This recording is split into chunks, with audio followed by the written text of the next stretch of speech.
A journey into the wilderness. Wildlife filmmaker Andreas Kieling heads into the sun. He's traveling the world's most beautiful coastline in search of adventure. An expedition into South Africa. A journey, a challenge, and a leap into the unknown.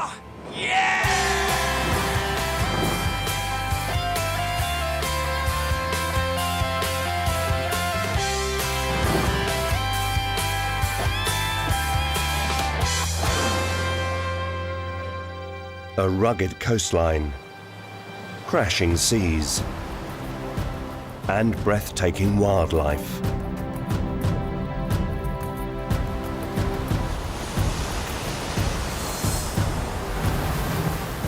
There is nowhere in the world quite like South Africa. Extreme landscapes and an unmatched variety of life.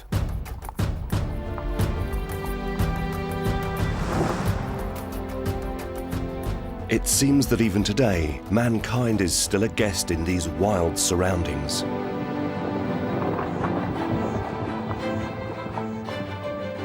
The country promises challenges, excitement, and adventure. Andreas will be traveling around South Africa for 5 weeks with his team and his faithful companion, Cleo. Their route is set. They'll begin in the northwest, near the border with Namibia. It's amazing how fast the landscape changes. It reminds me of the Sierra Nevada in Spain. The northwest of South Africa is baking hot, bone dry, and the starting point for the team's 4,000-kilometre trip. From the Namibian border, their route will follow the coast around the Cape and carry on towards the northeast. Their final destination, the Kruger National Park. The adventure begins on the Orange, a river with a remarkable history.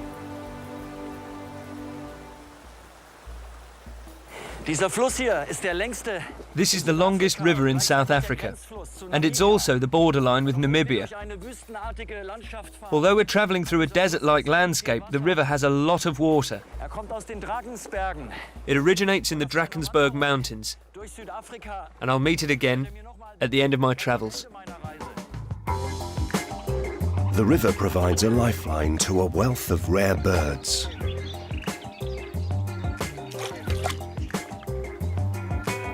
Andreas is accompanied by a local guide, Cecile, and Cleo, of course. Rowing in a pair is definitely easier. Cleo's very excited. This is her first big boat trip. Eagles are gliding around the rocks all the time. The air is so hot right now that the birds don't even have to flap their wings once. During the midday heat, thermal lift is very strong. They're peregrine falcons. That's easy to tell. They have dark heads and are very big. Peregrines are predators of the sky. They're the fastest of the falcons and can only catch prey up in the air. If they went after prey on the ground, they would probably break their wings.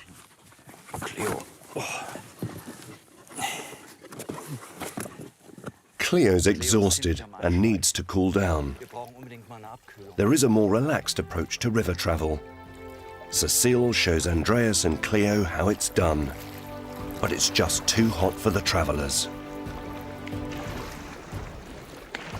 There's no shade in sight. The Orange River is the lifeblood of the region. It supplies the riverbanks with desperately needed water and nutrients. Plant life flourishes by the water's edge.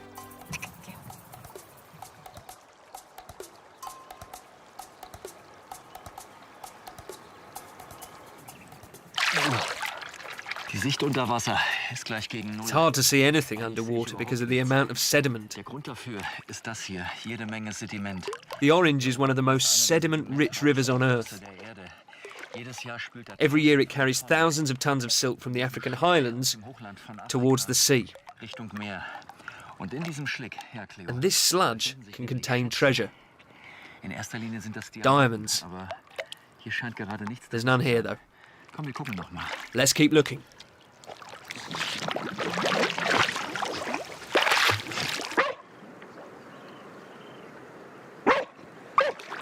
Cleo's not particularly fond of water, and she doesn't care about diamonds. But people do. In 1866, diamond fever broke out in the nearby city of Kimberley. When the mines were empty, a clever engineer had an idea. What if the precious gems had been carried by the river? If that was true, if you followed the Orange to its estuary, you would hit the jackpot. The discovery proved to be a nightmare for the Delta's open space. Practically every inch of sand has been dug up during the last 100 years. New towns were founded, like Alexander Bay. The Orange River carries the diamonds to the seashore, right here in Alexander Bay. The delta used to run on this east-west axis. Today, the diamonds lie beneath the sand. Over there is the first security checkpoint. Nobody can enter the restricted area without being searched. Security checks are very tight. They want to make sure nobody smuggles diamonds outside. They have good reason to be careful. Even today, the smuggling rate is high.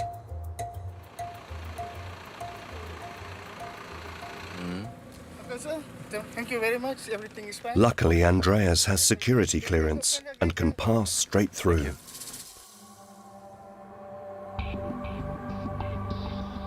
The houses are abandoned. There's nobody in sight.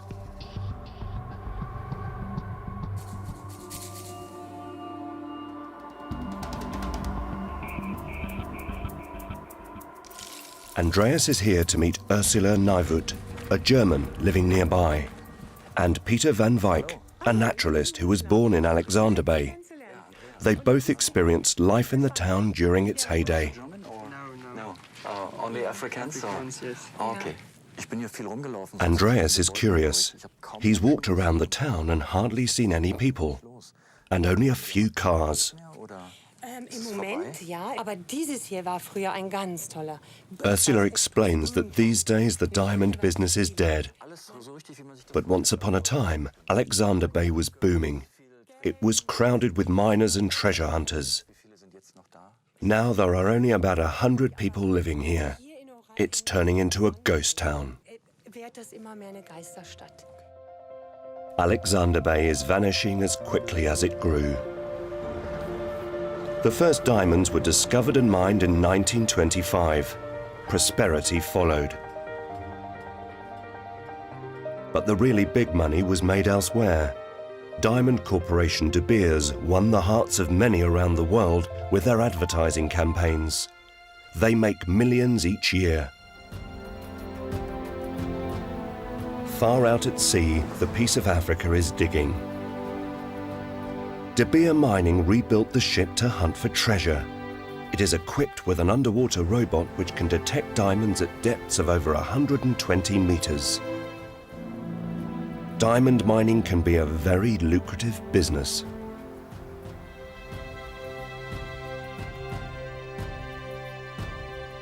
But for Alexander Bay, the golden days are over. What's left is a desert-like landscape with lots and lots of dust. Ursula and Peter tell Andreas about a time when smuggling was rife. Even the local bird life was drafted in to help the smugglers. Pigeons were used to sneak diamonds out of the town. It didn't always work. The police shot a pigeon on the street once. It was weighed down with huge bags of diamonds, which were tied to its body. It couldn't have flown anyway. It was exhausted. The pigeons have now returned to Alexander Bay, and they're not alone. Nature is slowly recovering after years of exploitation. More than 20,000 migratory birds pass through the region. The mouth of the Orange River is one of the few freshwater sources in the desert. Peter shows Andreas the delta's natural beauty. The brackish waters of the river bustle with life.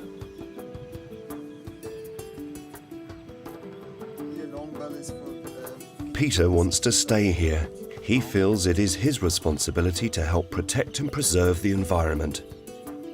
The diamonds might be disappearing, but a different kind of prosperity is returning to the region.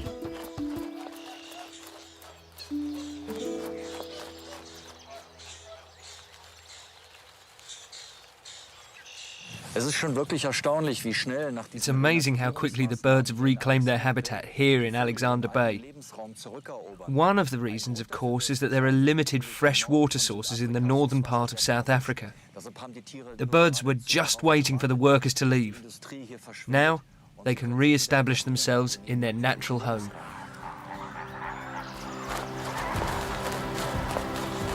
Like the thousands of flamingos who flock to the delta in search of food.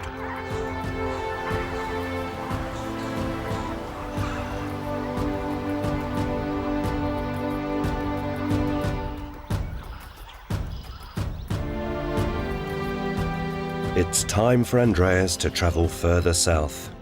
Here too there are fewer diamonds to be found today, but that doesn't stop a few dedicated treasure hunters digging away.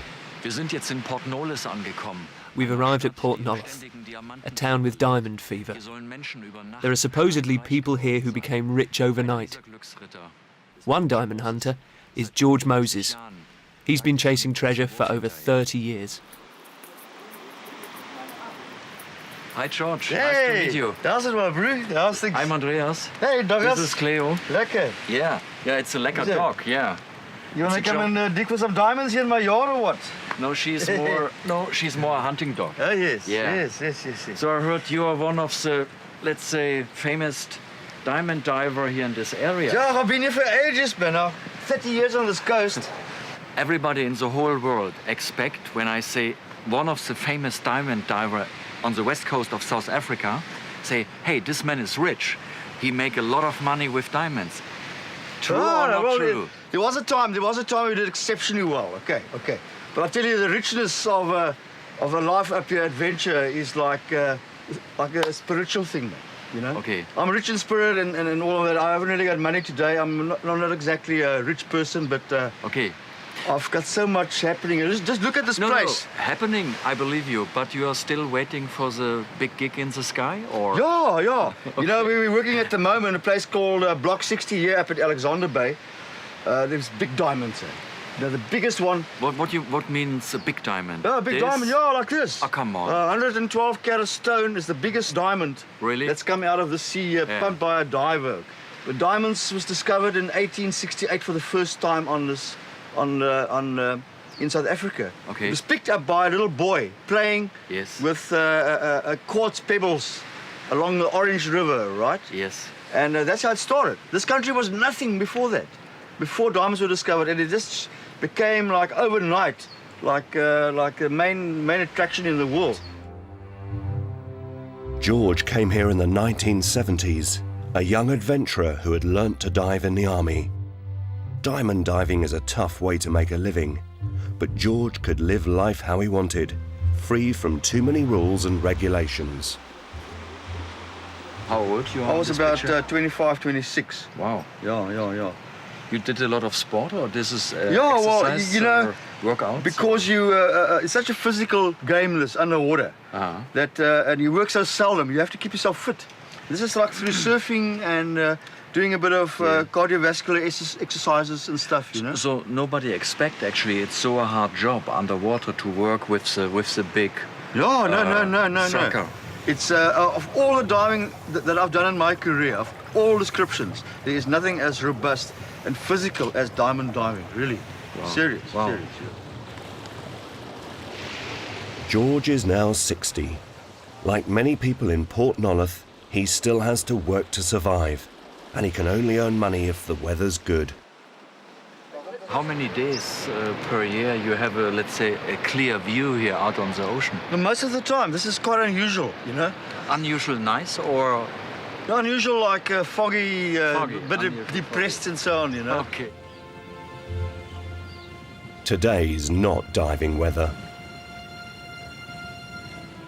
But as the crew leaves town, so does the rain.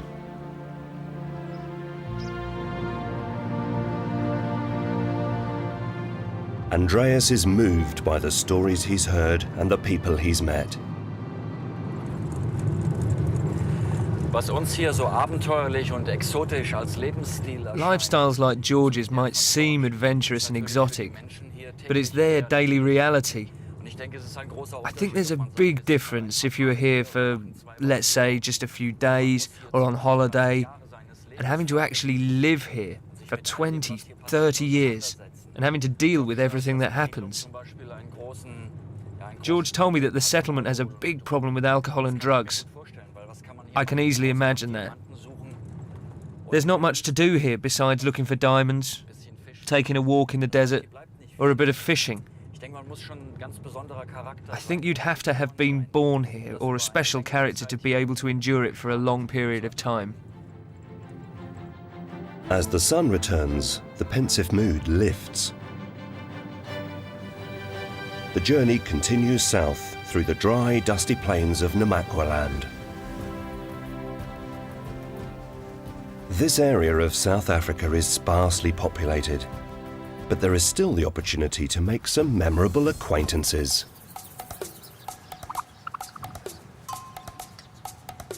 Andreas and Cleo have come to visit an ostrich farm.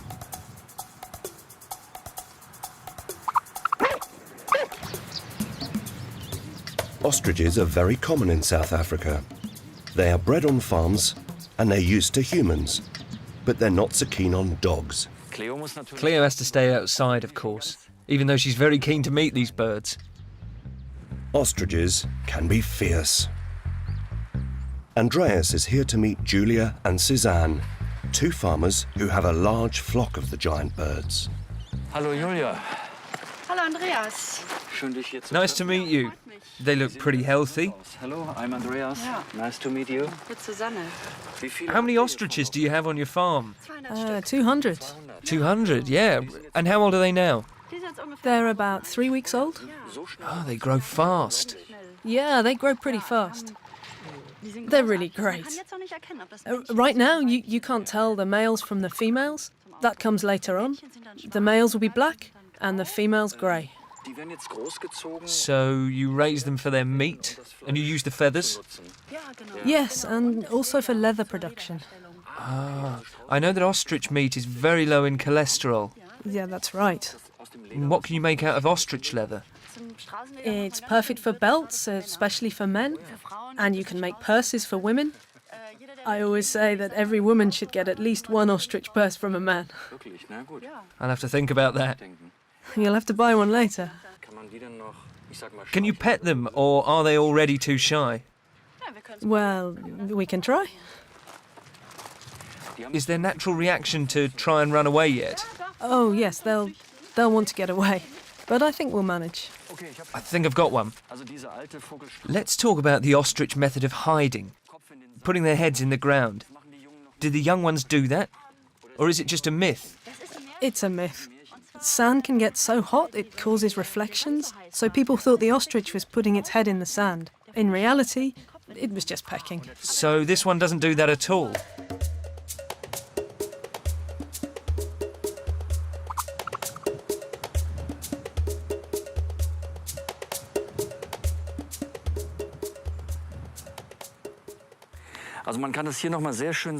Look, you can see it clearly here. Ostriches have very strange feet. This claw can be deadly when it's fully grown. Not many people know, but every year ostriches are involved in a lot of bad accidents in Africa. Mostly it's adult ostriches who want to defend their young ones that attack people. This claw will become a dagger-like weapon. It has hurt many people and even killed. I think I'm going to let this one go. He seems a little bit stressed. Yes, let him go. OK, slowly now. There he goes. These young birds won't stay small and cute for long. They'll be fully grown after a year and become the largest birds on Earth, like their parents. They'll soon tower above Julia and Suzanne.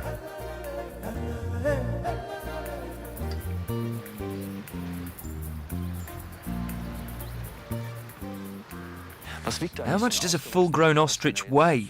They're nearly 2 meters tall, or even taller. Yeah, they're very, very tall. They can weigh more than 100 kilograms. They're very popular around here precisely because they get so tall and so heavy. And you can get so much meat from them. Take one bird, one ostrich. If you sell it, you could get up to 2,000 rand. That's about £170 sterling. And that's without the leather. The leather is something very special. The only thing that seems out of date today are the old feather boas they used to make. You don't see them anymore. Oh, they're still in fashion. They use feathers for cleaning utensils too. You mean feather dusters? Of course. You can even buy them in Germany. So they all come from over here.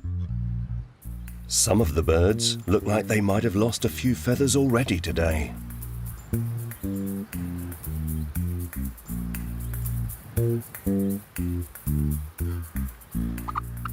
Tschüss, Cleo. Ich hoffe, du bist woanders auf. Cleo makes a last-ditch attempt to get a closer look, but the time's come for Andreas to bid goodbye and continue his trip. Tschüss.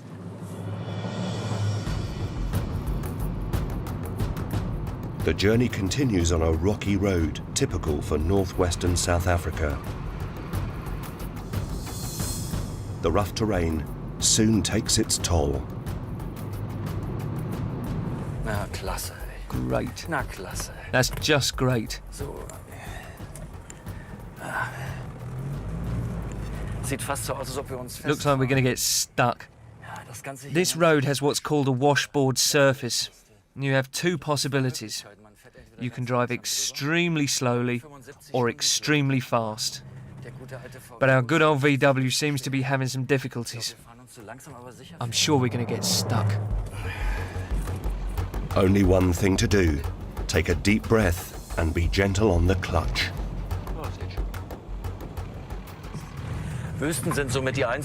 That's better. Now we're moving. Deserts are among the most solitary places on Earth.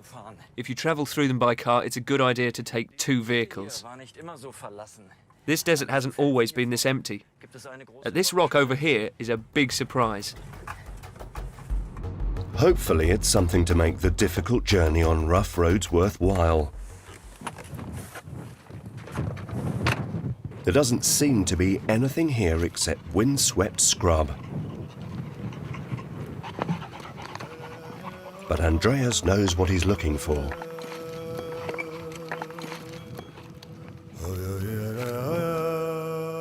These are petroglyphs, ancient works of art carved into the stone thousands of years ago by our ancestors.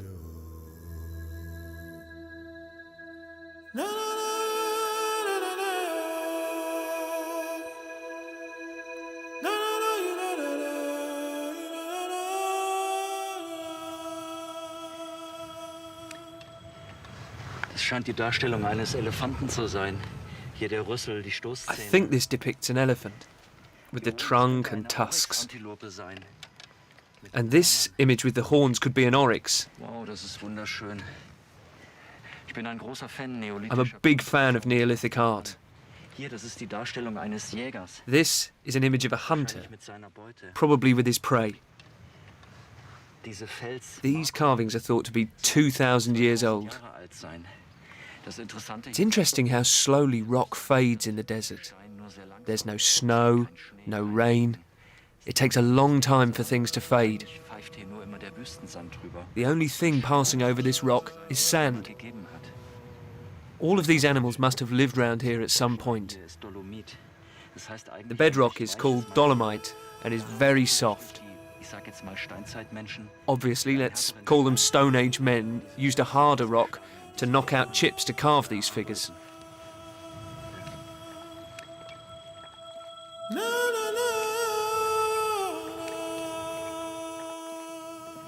Unglaublich, diese Felsen hier. This rock really looks like elephant skin, and it feels a bit like it. Fühlen sich auch fast so an. Irgendwann in den letzten So at some point during the last 1,000 years, it must have rained or even snowed a lot. Die Wüste hat schon so eine sehr The desert has its own peculiar magic. die Seele baumeln lassen. You can truly unwind and let go here. Die Vorstellung, dass vor 2 oder 3 The idea that 2,000 or 3,000 years ago people created this art is truly incredible. unglaublich.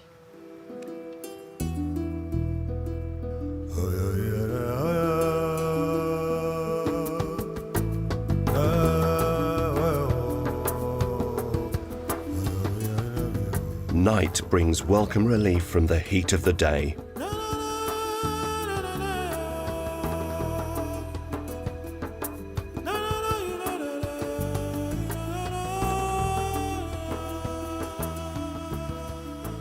The journey to the coast won't continue until the next morning.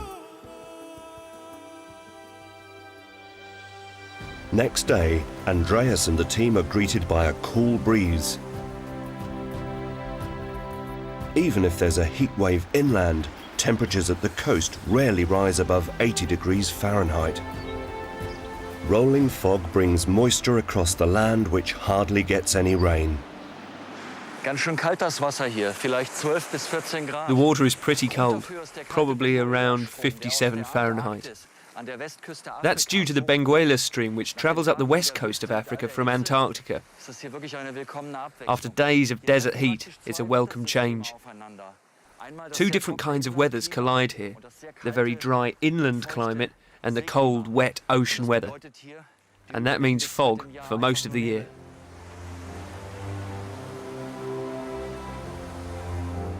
Local seabirds aren't bothered about fog. They find a wealth of food in the nutritionally dense sea. Cormorants are fish hunters. Usually birds have a parson's nose, but cormorants don't. That means that they can't grease their feathers. After every dive, they have to sit on a rock to dry. Otherwise, they can't fly. In poor visibility like this, flying could be dangerous anyway. A short hop is probably a safer bet.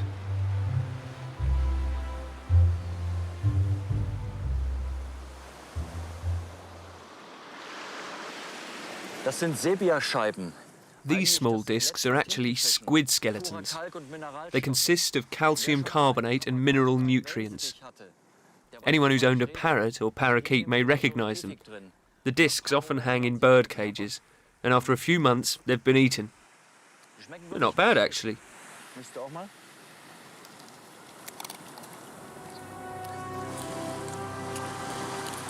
Das schmeckt gut, hm? Welche möchtest du denn? Andreas's next destination is Kleinsee, just a few miles south along the coast.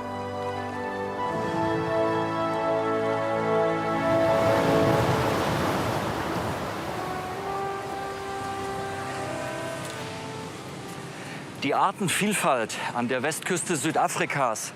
There's only a small number of species living on the west coast of South Africa, but some passing animals arrive in huge numbers. There's not much fresh sea air here either. On the contrary, it smells pretty bad. And I can already hear the noise. Behind me is one of the world's largest seal colonies.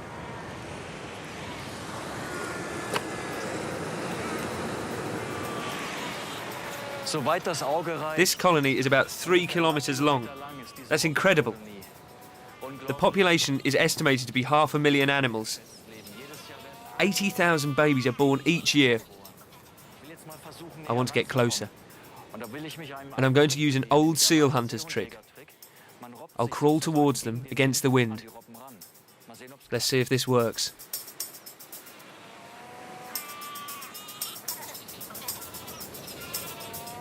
The cameraman joins him, and it seems to work.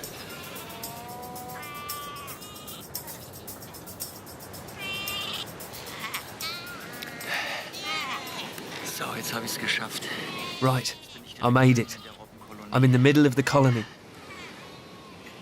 I really hope no one bites my butt, though. The seals don't quite know what to make of the visitors.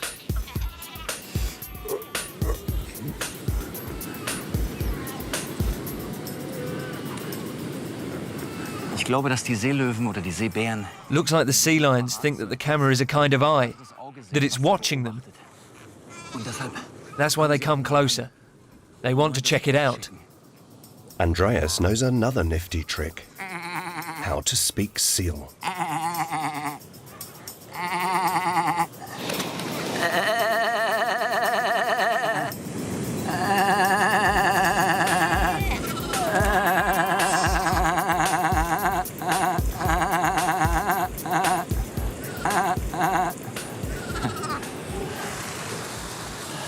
Seebären werden auch als regelrechte Male sea lions are known to be lecherous, sich aber auf die Männchen. and they have a few tricks up their sleeves. Die Weibchen sind kurz nach der Geburt. Females are receptive again straight after giving birth, Paaren sich sehr gerne mit and Weibchen. males like to mate up to 6 times a day. Und die Weibchen müssen The females have to go down to the water to get food, but their pups need to stay up here. die Männchen dort unten That's why the males wait down at the water. ab. Und wenn die bei ihnen vorbeikommen, If the females come by, schon um sie geschehen. they have no chance. Einfache Strategie. I'll try to stand up slowly. Jedenfalls ganz langsam. Mal schauen, was passiert. Let's see what happens.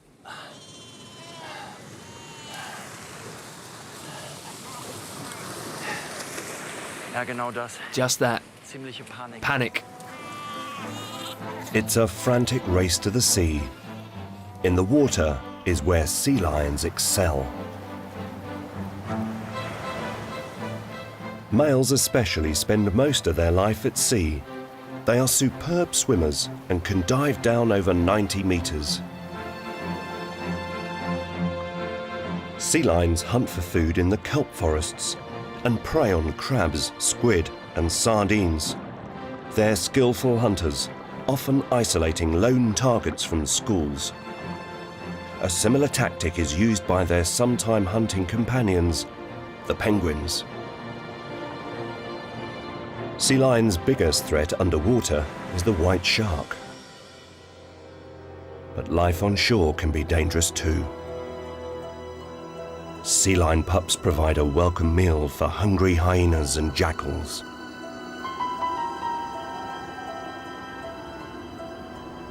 Most of the time, the scavengers feed on the dead animals they find on the shoreline. Many pups in a colony don't make it.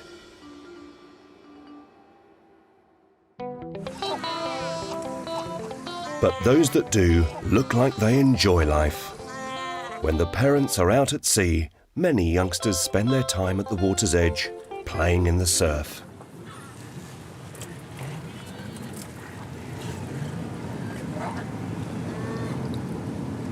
Hier sind noch die ganz, ganz kleinen. Here are some of the tiny Das ones. ist so eine Art Badewanne hier. This is a sort of swimming bath. Unglaublich süß. They literally learn how to swim here. Junge Seebären Young sea lions start swimming when they're 6 weeks old. geht das gar nicht. Before that, they can only practice.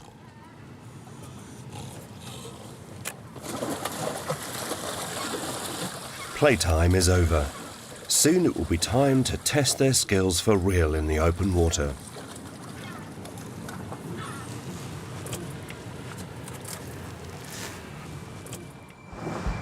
The journey southeast continues. Down dusty roads away from the cool coastal air, back to the searing heat of the mainland.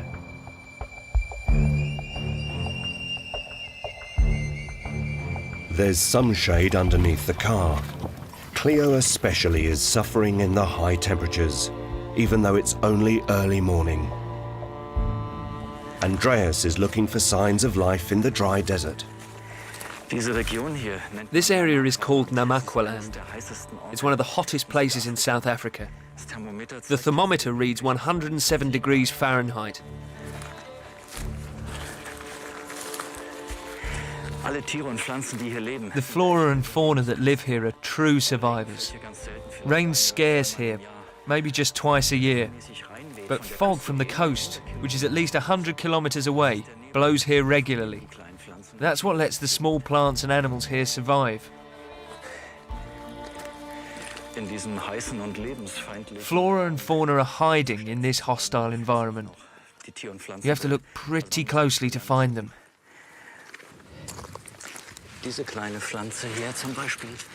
This little plant is called baby bottom. It's adapted so perfectly to the white rocks and heat that even its leaves are white. This is its seed pod. If you pour water on it, there's almost an explosion. It's very dry around here, but once a year it rains and then the entire desert blooms. In 5 minutes, this plant opens up and spreads its seeds.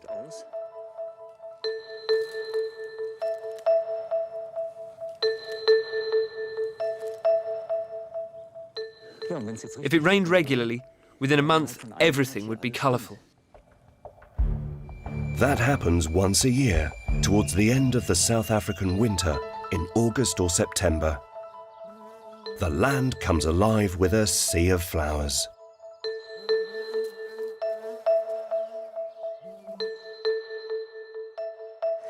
Namakwaland is an extreme habitat. This semi-desert has produced inhabitants of a different kind. Let's take a look at them.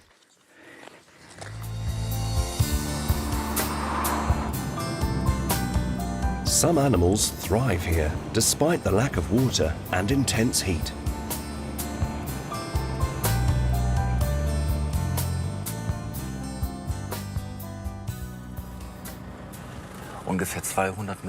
About 180 metres away there are several oryx gazelles. They are very big antelope. Both males and females have antlers. We'll try and get a bit closer.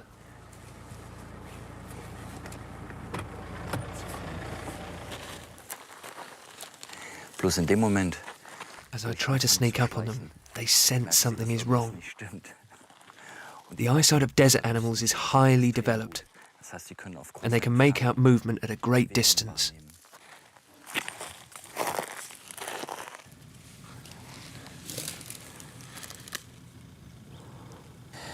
Oryx also have a built-in cooling system in their noses. Hot desert air is sucked in, led through a complicated labyrinth, then moistened and cooled. If you touch an oryx, you'd be surprised how hot it feels. Its average temperature is around 104 degrees Fahrenheit all of the time. Scientists are still trying to work out exactly how the oryx's metabolism works. Like camels, oryx flourish in these conditions. They try to avoid sudden movement, and they keep a safe distance from Andreas. This is typical for desert inhabitants. When they sense a threat, they don't hide between rocks or in the shrubs. They move out into open space. From there, they can take a good look around and are safe from large predators. I guess the wind has changed. They can catch my scent now and are moving even further away. I guess it's time to go. They each go their separate way. The oryx disappear into the desert.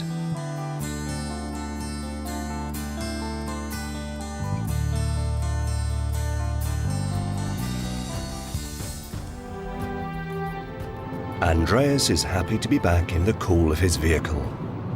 I'm very impressed by the extreme differences here. On one hand, the hot semi-desert. On the other, the cold ocean. But I still have to meet one of the most amusing South African animals. At Lambert's Bay near Namakwaland, Andreas should find the characters he's looking for.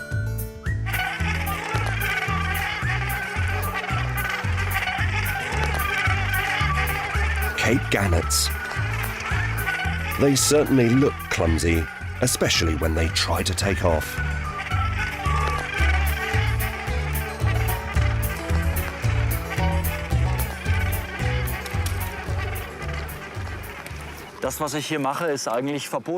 What I'm doing now, sitting at the end of the Cape Gannet runway, is prohibited. Gannets are fish eaters, and like all animals specialising in a particular food group, they have a problem. Gannets are built to dive underwater to fish. Flying's not really their thing. Consequently, they are very narrow and have short wings. That means to take off, they need either a long runway or a headwind.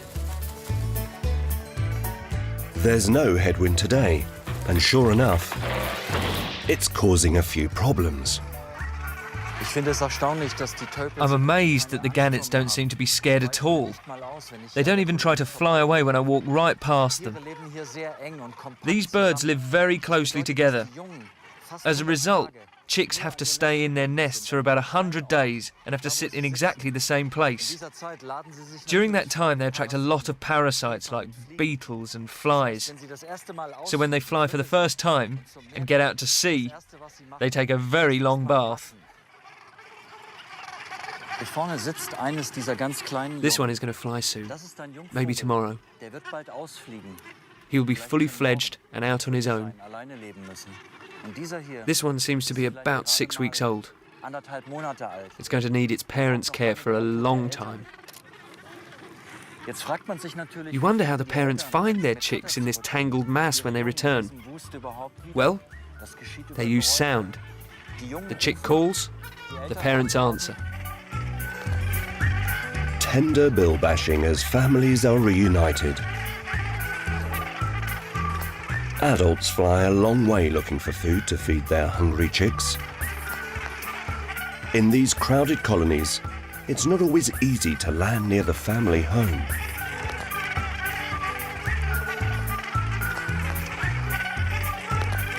In close confinement like this, tensions arise, and that can lead to ugly scenes between neighbours.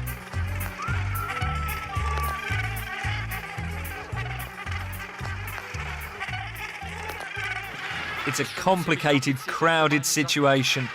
I wouldn't want to be a gannet. The first stage of Andreas's adventure is almost over. I've travelled over 900 kilometres of my South African journey. The next leg will lead me to the famous Cape of Good Hope. There, I'll dive with the penguins, visit Table Mountain, and meet one of the greatest predators of the sea, the white shark. I'm especially looking forward to that.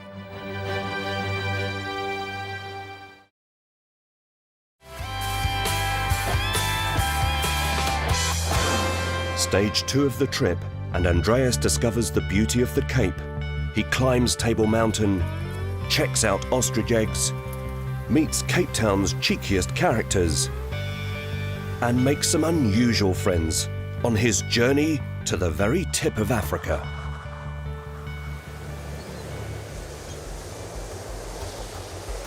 His journey starts in the Northern Cape, from Lambert's Bay to Cape Town, to the Cape of Good Hope, and finally to Cape Agulhas. This is Langebaan in the West Coast National Park. With its deep blue sea and golden sands, this is paradise for kite surfers and fishermen. Here you find the warmest water along South Africa's Atlantic coast. It's a great place for snorkeling.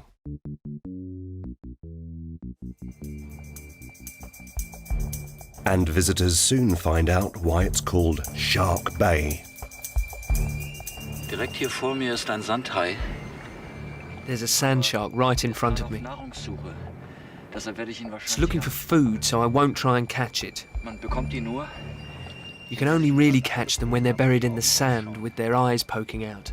It's about 70 centimetres long and pretty lively.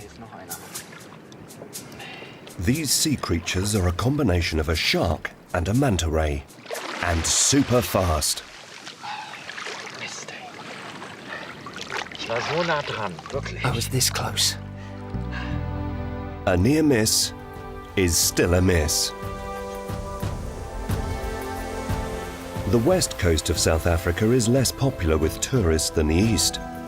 The long sandy beaches may look deserted, but they are swarming with life. You just need to look a little closer or use your nose, like Cleo.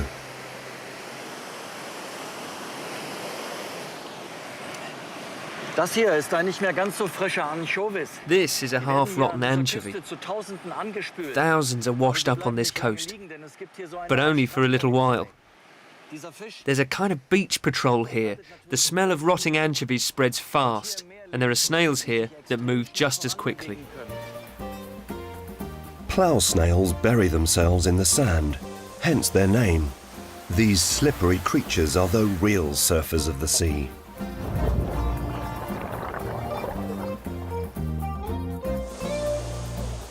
They have a huge fleshy foot, which they use a bit like a sail.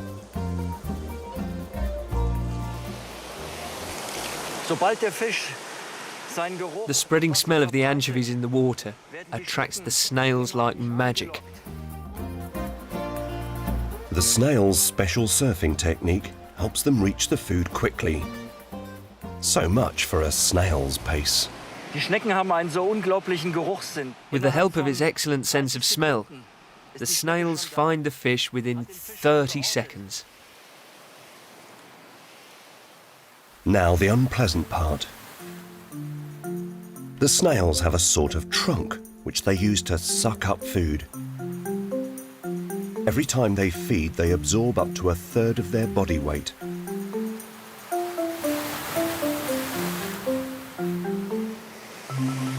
Cleo's had enough of these slimy scavengers.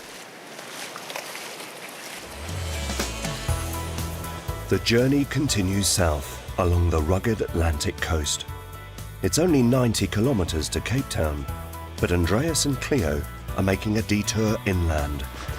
They're looking for 20,000-year-old rock paintings made by the San, the indigenous people of South Africa. I'm in the Cederberg Mountains, one of the central locations of ancient rock paintings in South Africa. The temperature is 116 degrees Fahrenheit in the sun. I'm going to meet John Parkington. He's a professor at the University of Cape Town and one of the world's leading experts in ancient rock art. John has promised to bring some painting materials used by the San.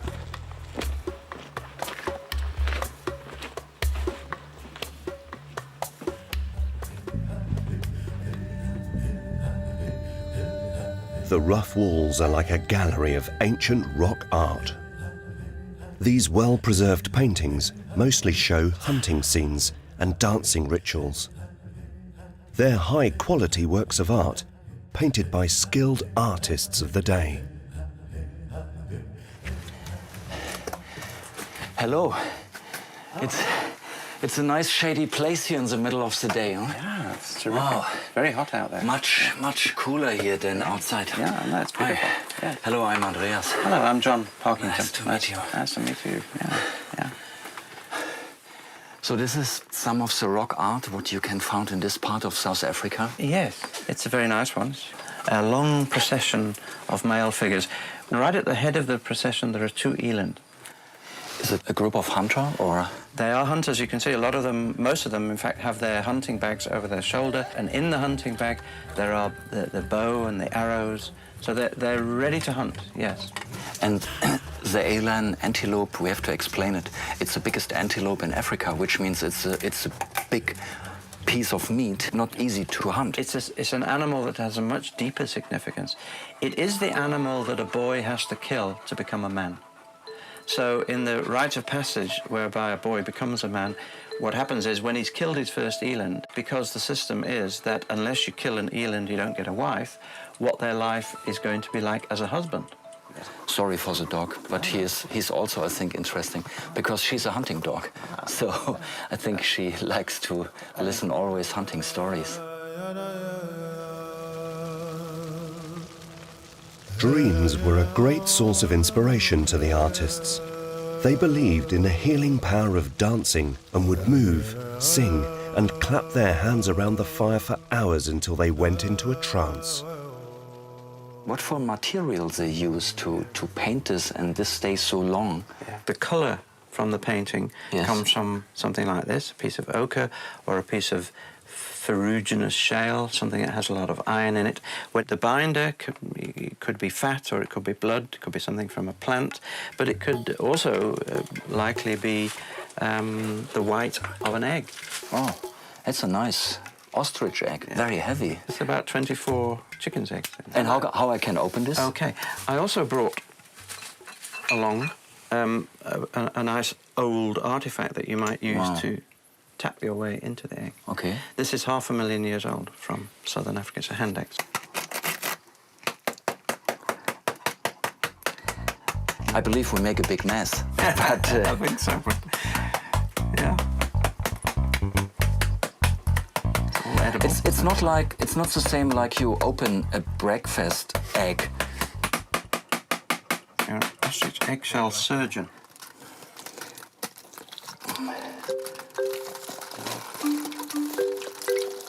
Oh, okay. Right. Wonderful. But looks not bad, huh? Great. So, and now put the Get some the white in. Yeah. the white That's stuff in. That's it. It's dribbling in. You're brilliant. Yeah. That's enough? Yep. That's fine. Okay. Yeah. Thank you. Welcome. Ah, Cleo, you like to eat the egg? Of course. Also normalerweise isst Cleo jeden Tag. Usually, Cleo gets 3 chicken eggs a day. This is her first ostrich egg.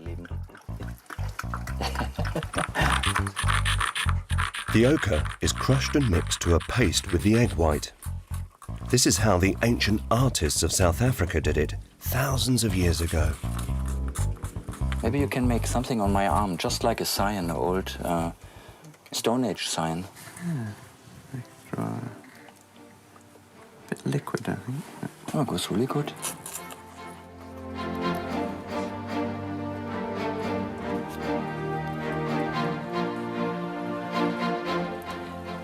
And this holds for the next 200,000 years on my arm. Yeah, guaranteed. That's wonderful. Comes with a... Yeah. I mean, this is really special to get a rock paint from a South African professor out of a shell from an ostrich on my right arm. Never get this before.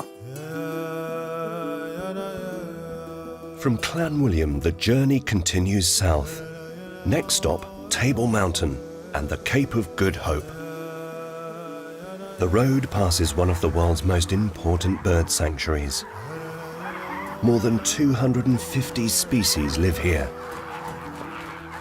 As they travel the dusty roads, they see another side of South Africa.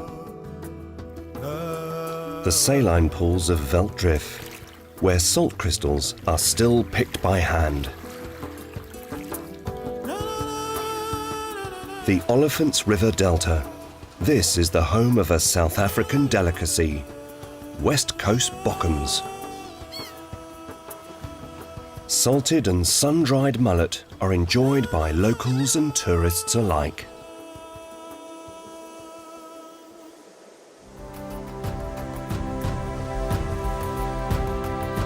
And then there it is on the horizon, one of the most famous mountains of Africa, Table Mountain, the symbol of Cape Town. Towering majestically over the city, its summit is over 1,000 meters above sea level.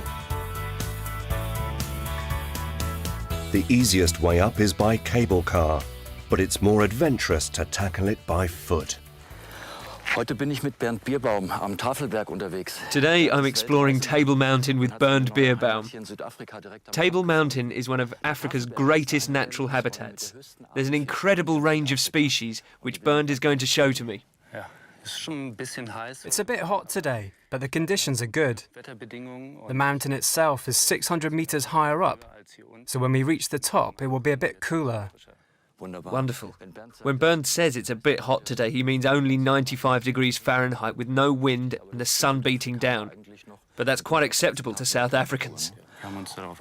We get used to it. With the promise of cooler air at the top, they continue their climb.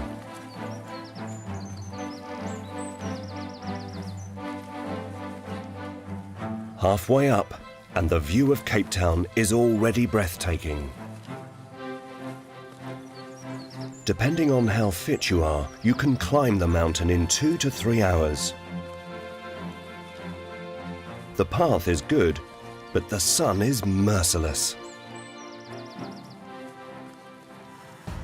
Ledges offer shade, but make Andreas a little nervous.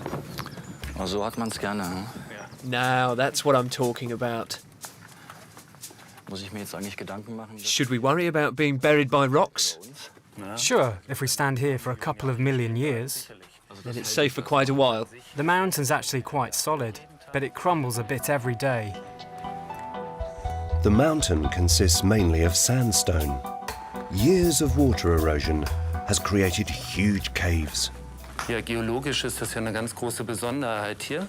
It's fascinating from a geological point of view, both Table Mountain itself and also this spot down here, which used to be the ocean 250 million years ago.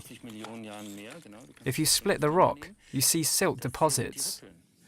Deposits of silt. That's interesting. So this part was raised by tectonic forces. It was pushed up. It was pushed up by a magma bubble. And that's why Table Mountain consists of so many different geological formations. Exactly. You have these soft organic silt deposits, and here you've got sandstone, which is much harder. This stuff falls apart.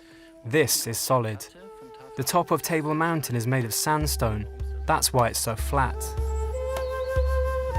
Table Mountain is also famous for its weather, especially during the summer. Moist air from the ocean flows over the mountain, eventually turning into cloud. The people of Cape Town call it the tablecloth. They also tell the legend of Jan van Hunks, a pirate and pipe aficionado who beat the devil in a smoking competition on Table Mountain many years ago. The devil was so angry, he took the pirate into the heart of the mountain. Every summer, they have another smoking competition. That's how clouds make the mountain disappear.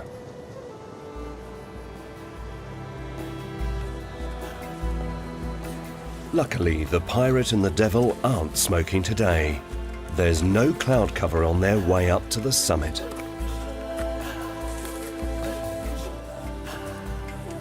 There's a huge variety of species here.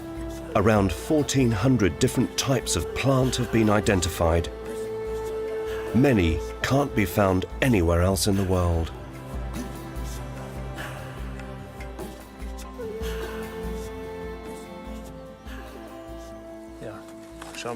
Look what we found here. Well, at first glance, this bush looks like a cannabis plant to me. It's not, is it? No, not quite, but it's similar and does have a use. Good. I've broken a piece off. You can try rubbing it on your skin. Does aloe vera sound familiar? Ah, that's what some women are crazy about. It smells a bit like cucumber. But it really does make your skin soft. The view from the top of Table Mountain is stunning. On clear days like today, you can see the world's most famous prison, 12 kilometers away. In the distance, you can see Robben Island, the prison island. Where Nelson Mandela was kept. He was in there for 18 years. Next to the prison, right in the middle, you can see the quarry where he had to work. Today, Robben Island is a popular museum and UNESCO World Heritage Centre. Both ex-prisoners and former guards show tourists around the island. The spotlight is on Nelson Mandela's cell, where he was imprisoned for almost 20 years before he became the first black president of South Africa.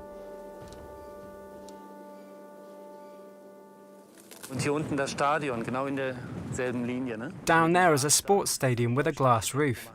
It was designed by a German architect and was very controversial because that's an ecologically crucial spot, right where the port starts. Why is it ecologically crucial? It goes back to Jan van Riebeeck in 1652.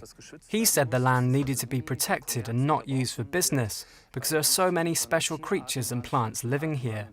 He wanted to protect them. FIFA decided that the stadium had to be built there, against the wishes of many people in Cape Town. So FIFA had their own way to go against such an old law. From here you can see pretty well just how far the city stretches out. This is the part you always see on postcards, downtown. You can't believe that 3.5 million people actually live here. But the city stretches out a long way. Cape Town is the second largest city in South Africa after Johannesburg. To many people, it's the most beautiful city in the world. Life is more peaceful here than in Johannesburg or Durban, and it's much safer. Maybe that's why Cape Town is the most visited city in South Africa. Traces of apartheid can still be found, but the city has flourished enormously in recent years. But its main attraction is Table Mountain. And it's not only the centre and symbol of the city, it is also a great place to go climbing.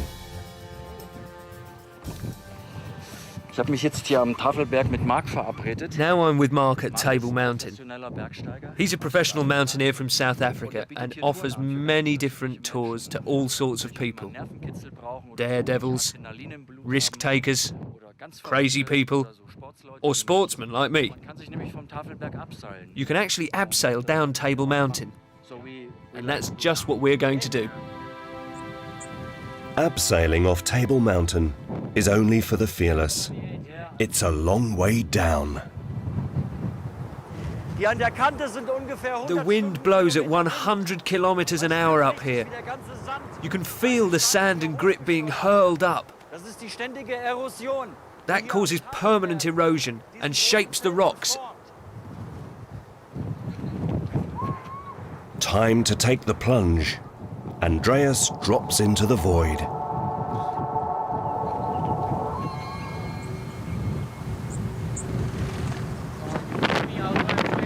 Stop, stop, stop! Geh, stop! Viele Griffe gibt es hier nicht, wo man halten kann. There isn't much to hold on to. Es ist schon ein bisschen It's a tricky. bit tricky. Okay. Although Andreas is an experienced climber, such a steep wall is a challenge even for him. I need more. But he and Mark both enjoy the adrenaline rush. Good day to be in the nice office. It is, I tell you. Beautiful. I mean, what for a challenge. No wind here. And In the wind it's too bad. It's only 500 meters down. It's not enough. Abseiling on the edge of a city. That's probably only possible here.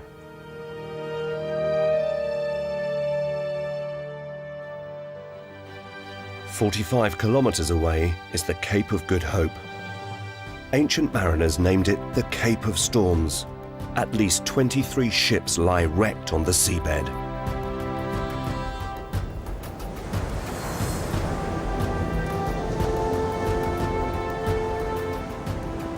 A couple of hundred baboons are permanent guests at the Cape of Good Hope. They've been protected by law for over 10 years now.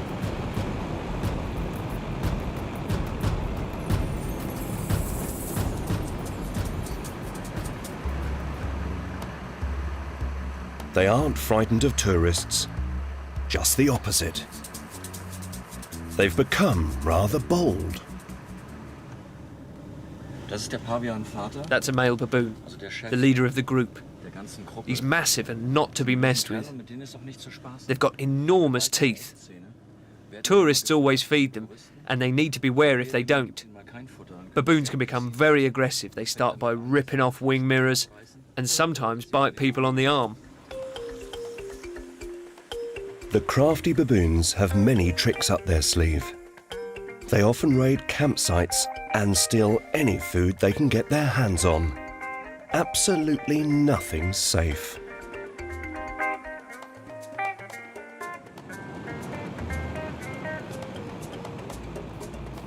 The trip continues into the nature reserve at the Cape of Good Hope. The reserve was established over 70 years ago.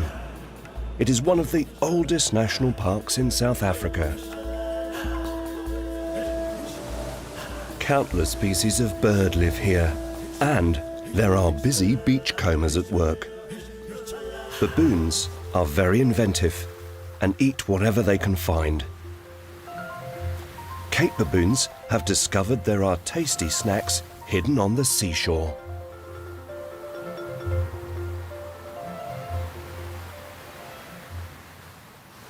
Paviane sind Allesfresser. Baboons are omnivorous, and the ones here at the Cape of Good Hope have learnt to feed on seafood. When the tide is out, they go onto the beach looking for mussels and eat their flesh. That's the unique thing about the baboons here. The animals have been smart enough to find a technique to get to the tasty flesh inside the shell.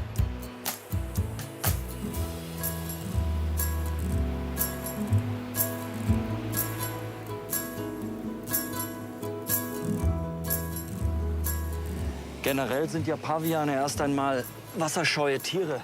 By nature, baboons are afraid of water. I think it's quite an effort for them to come down to the sea and look for mussels. But mussels are rich with proteins and stuck to the rock. The baboons have to bend down to bite them off with their teeth. I prefer a knife myself.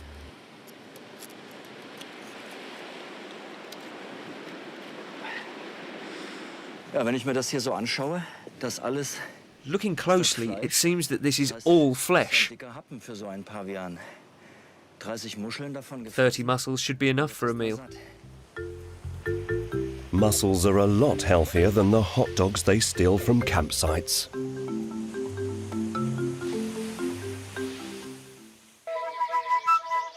Some animals are strictly vegetarian, like the South African leopard tortoise.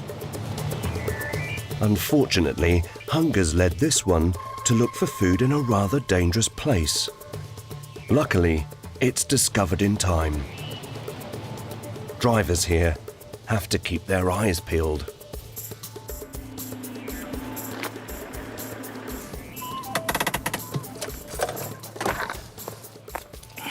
Hey. Hey, that's dangerous, my friend. Ja, hier in Südafrika wird man schon manchmal. In South Africa, the strangest animals make you stop. Also diese riesige Schildkröte. This huge tortoise must weigh around 15 to 18 kilos, and I guess it's over 50 years old. I've never seen such a big one. You have to be careful with tortoises. If you lift them up, they can start peeing and pooing. Probably safer to leave it alone then. Just not in the middle of the road.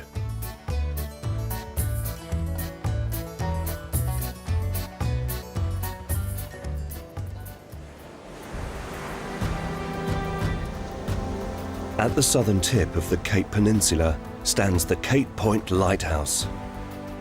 Right whales and humpback whales often swim by, especially in spring. Another great natural history spectacle waits just a couple of kilometres away, the penguin colony at Boulders Beach.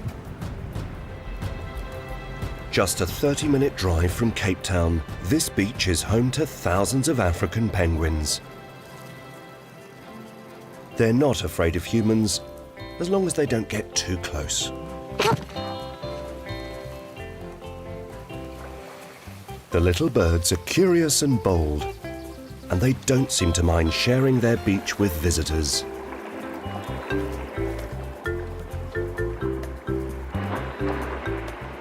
Brillenpinguine sind die nördlichsten Pinguine auf der Welt. African penguins are the most northerly living penguins on Earth. They were first seen here in 1982. Then they settled down and founded a colony. The reason why they can survive here is because there's plenty of food just beyond the shore. The sea here is very cold and nutritious. There's lots of sardines and anchovies for them to feed on. They only hunt for fish. Penguins cover huge distances while hunting. They can swim up to 40 kilometers in open sea looking for food.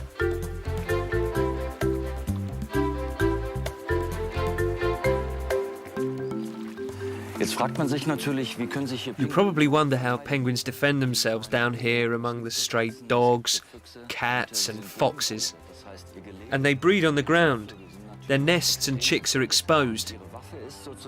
Well, their weapon is their extremely hard and sharp beak.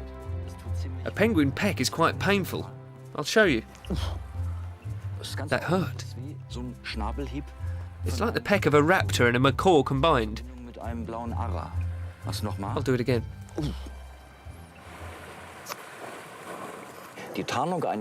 Penguins are perfectly camouflaged. They have good eyes both under and above water. Viewed from above, they are black and well hidden from enemies in the air. Seen from below, say by a leopard or fur seal, penguins are almost white. Okay, I'll let them have another bite, but only because it's for television.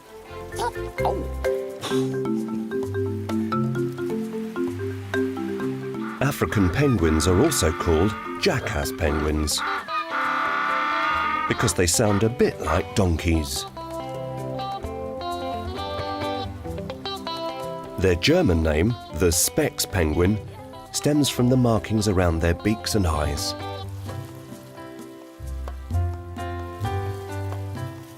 Penguins stay in their colonies the whole year, but they aren't very sociable. Contact is only acceptable from their partner.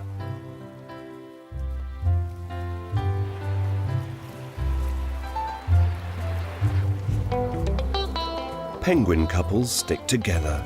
They take turns babysitting and finding food.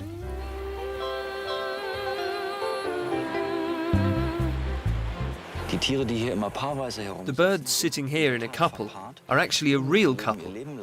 Penguins are monogamous their whole life. They mate for life.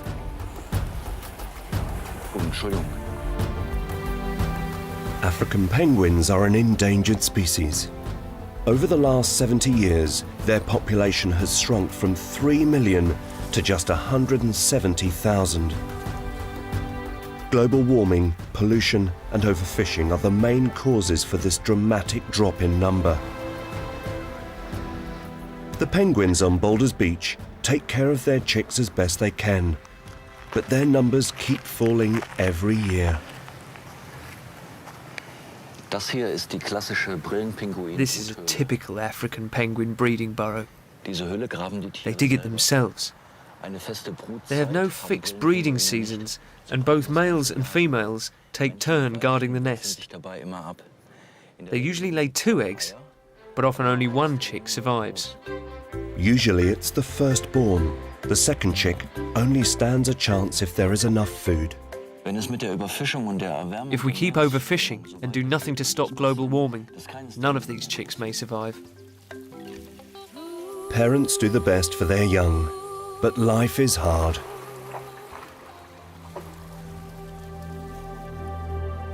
Andreas is enjoying his last day in Cape Town before travelling further south to Gans Bay and Cape Agulhas. His lifelong dream is about to come true. Diving with a white shark.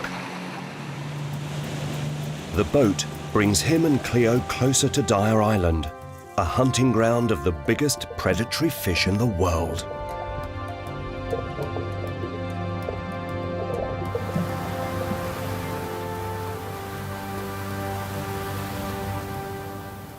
Das hier ist ein Teil von Dyer Island. This is part of Dyer Island and the home of the white shark's main prey. Around 30,000 sea lions live here. Anchovies breed in the kelp fields and attract many big fish, which in turn are eaten by sea lions.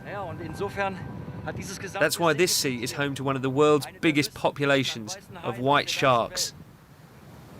Sharkman Mike Rutson and his team know these waters inside out. They're experts in the behaviour of these mysterious predators. And Mike tries to improve the shark's image in the minds of the public. Okay. Sharks are extremely shy creatures, but also very curious. That's the one for you. You're going to dive with this one. Okay, and he's not really small. He's like, how long? He's about 3.8 meters. There it's coming. That's nice. Oh, yeah. Man. Oh, it's a big one. It's probably after the lure. Here it comes.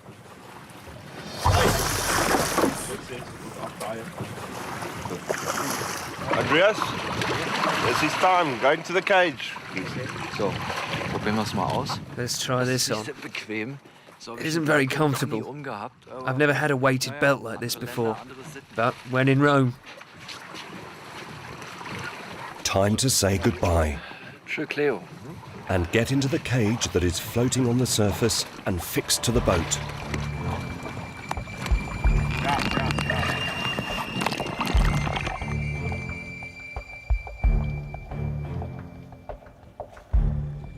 Andreas is ready to go face to face with the ocean's biggest predator.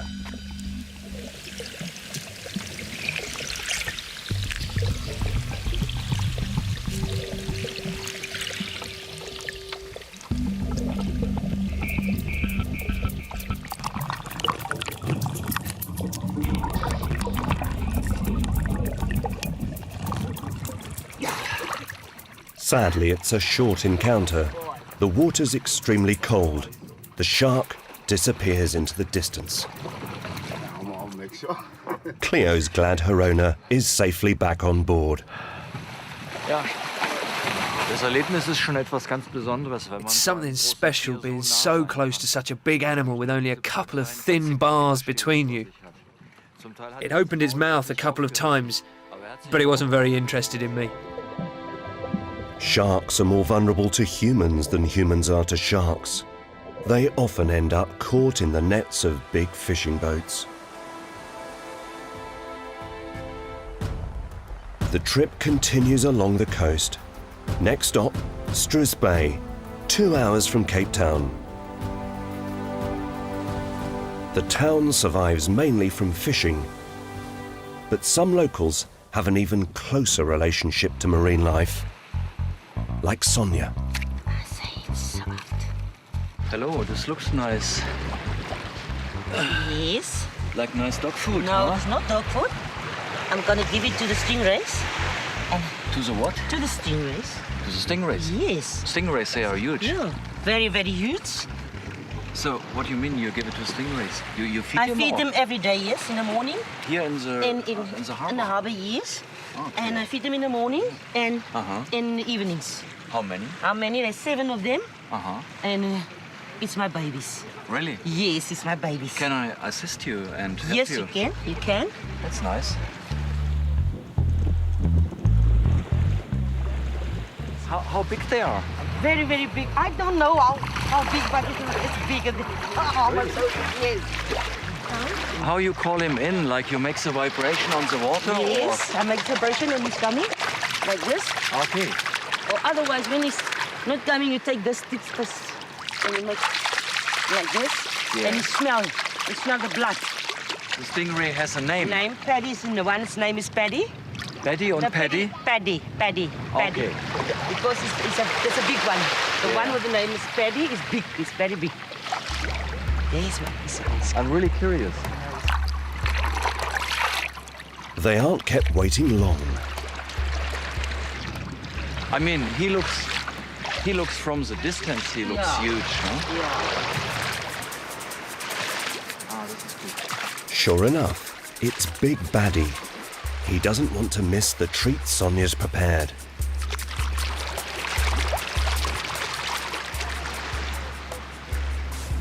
Baddie has been visiting the beach for years. which is unusual because stingrays are extremely shy animals, and it's usually best not to get too close to them. Baddy seems a bit cautious and keeps his distance. You think they are scared about me?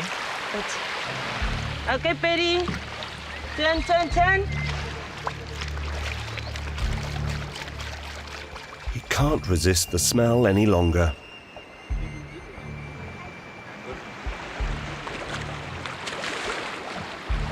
I hope he stops. Mein Kollege Steve Irwin ist bei so einer Aktion. My colleague Steve Irwin was killed by a stingray. Diese Rochen sind Their stings are extremely venomous. The situation is unnerving, but Baddy seems content just to feed. So he will bite me too, or? No, we don't bite because you must be careful with the tail, eh? Yeah, oh yeah. Don't bite, no. I saw the big. You can't bite. You will put a play now, you want more. He likes to have more. Oh, he eats on my feet. There you are.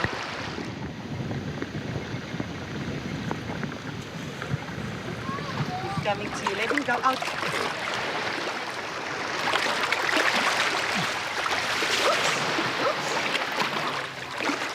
Let's say this was a very, very special experience for me. I never did this before in my life. Okay, I'm so glad. really first time.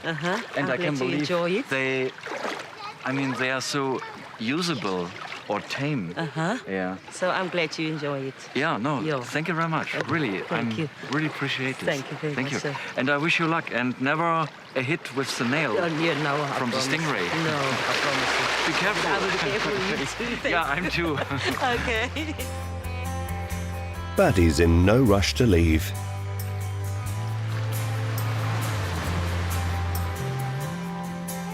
The Cape Agulhas lighthouse flashes in the distance. It's the most southerly tip on the African continent and the last stop on this part of the trip.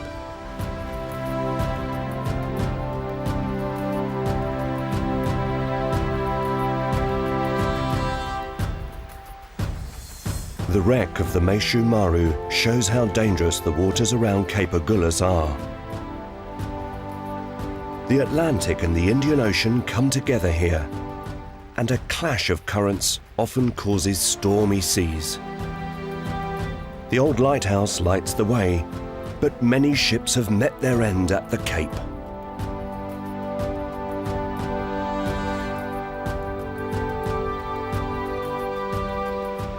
The union of two oceans also has its good side. The waters around the Cape are home to one of the greatest fish resources on Earth. This isn't only the most southern point of Africa. Out there, in the sea where the oceans meet, one of the greatest and most important events for local animals of this region takes place. The sardine run. The young fish head towards the Indian Ocean, and they are one big buffet for animals across the whole area. Every year in June, vast numbers of sea dwellers make their way to the Kwazulu-Natal on the eastern coast of South Africa, with only one thing in mind: food. Here you can find the world's biggest fish shoals. Sardines on their annual migration north. The feast begins.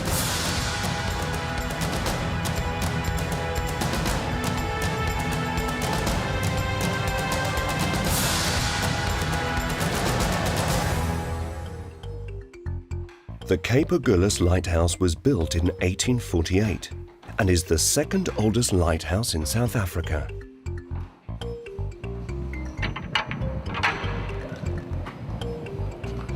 The climb to the top is well worth it.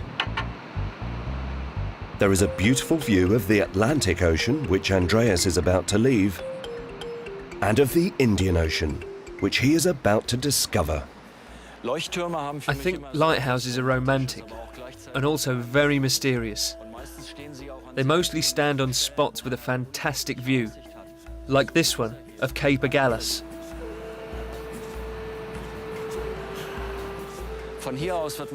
This is where my journey north and northeast starts. Next, I'll get to see a completely different Africa. Great animals, lush vegetation and a different climate. 3 more episodes are coming up, and I'm looking forward to them.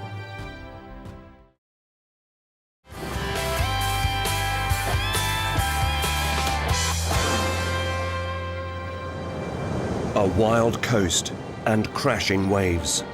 The seas around South Africa's spectacular Southern Cape are teeming with fish. All along the coast are ancient fish traps. High tide sweeps shoals into these man-made rock pools. When the water recedes, the fish are trapped. Andreas Kieling is continuing his journey eastwards from George to the Shamwari Nature Reserve. Ahead of them lies the most dramatic and diverse region of South Africa. The warm winds from the Indian Ocean and the strength of the waves help shape this unusual landscape. During the next part of my journey, I will get to see a completely new side of South Africa. What makes it so special is that there are steep cliffs on this stretch of the coast. Beyond them is a vast, lush garden. There's always something new to explore. Andreas will experience forest life firsthand. He'll make new acquaintances and get up close to some of South Africa's giants.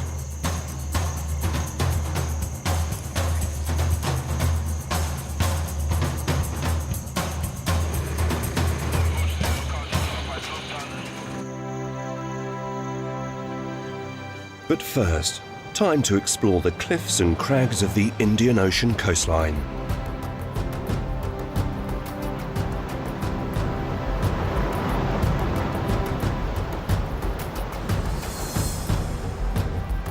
Over millions of years, wind and waves eroded these rocks, creating a network of caves which early man took refuge in.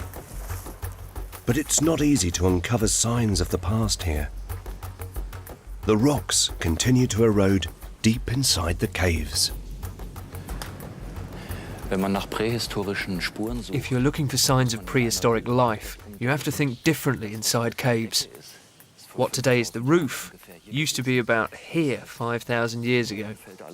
That means that everything that falls down from above covers traces of the past. Everything the archaeologist is looking for is hidden underneath huge layers of earth and rubble. There's more than 100,000 years of human history buried within these caves.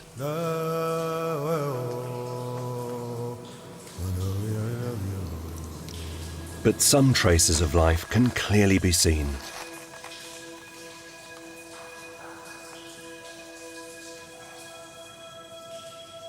Somebody has dug here before. Ancient remains from a time long forgotten. This cave was home to generations of early man.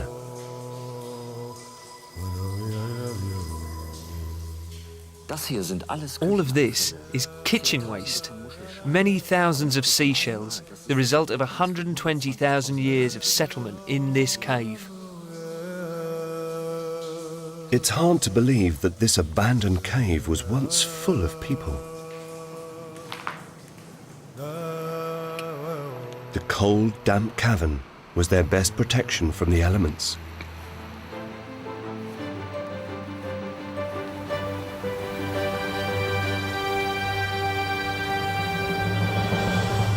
The Indian Ocean continues to shape and sculpt the coastline, like here, the dramatic Kruger Peninsula. Waves batter the rocks, gradually chipping away more and more land. Deep canyons have been cut into the steep cliffs, creating a jagged, dramatic shoreline. Andreas sets off for his next destination, along the region's only connecting road. It takes him through the lush forests of the Tsitsikamma National Park. The temperature is very pleasant. The humidity is okay as well. Everything's great, but I didn't sleep well. I'm a little bit stressed. Today is a very special day, but I won't give anything else away right now. In the local language, Tsitsikamma means place full of water. The river winds its way to the ocean. Over millions of years, flowing water has carved ravines into the ground. They get bigger the closer they are to the coast, finally forming enormous canyons.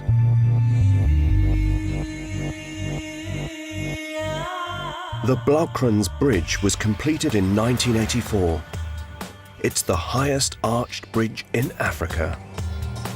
A masterpiece of engineering, it connects what for years was considered insurmountable. It's almost 300 meters long and rises over 200 meters above the Blaukrans River. Today it is a magnet for thrill seekers who come here for one thing: to do the highest bungee jump in the world. Andreas braves a look.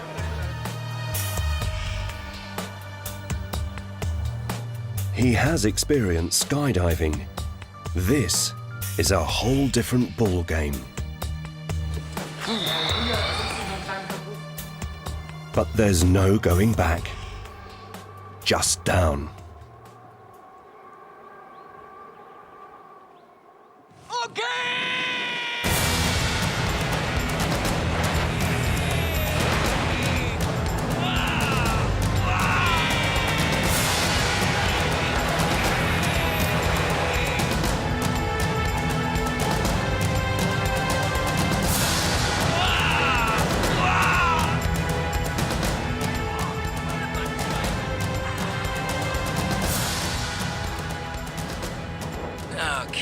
Okay, down again. Just won't stop. He swings back and forth until he's steady. His knees are shaking, but he's safe and sound.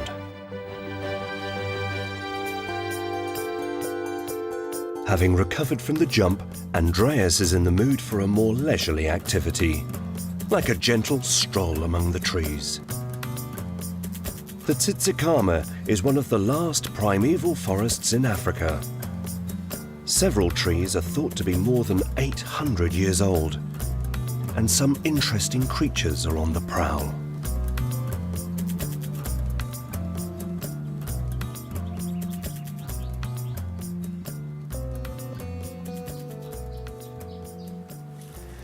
Hier vor mir ist eine ziemlich große Schlange. Right in front of me is a big snake. Looks like an African rock python. I'll try to catch it. There's a problem though, if I grab it, it will wind itself around the branch and not let go. Therefore, I probably wouldn't stand a chance of really catching it. What it's doing here is very rare behaviour. It's trying to catch birds in the tree. Actually, the rock python is... Yes, the tree is full of thorns. African rock pythons usually hunt on the ground. This is very rare.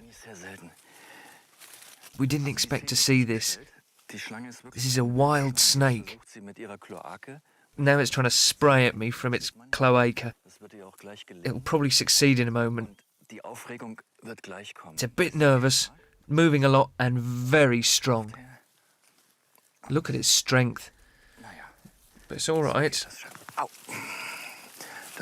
Bit me. He's trying to bite me again.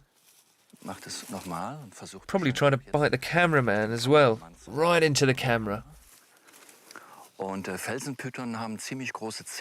African rock pythons have pretty big teeth.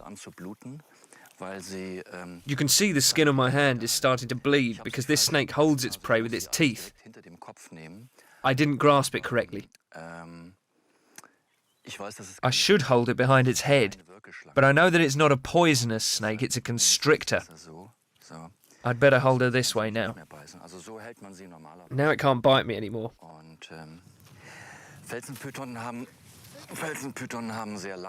African rock pythons have very long, sharp teeth because their main prey is small mammals and sometimes birds. Since they don't have poison fangs, they have to dart out quickly and hold prey with their teeth. And finally, they strangle their prey.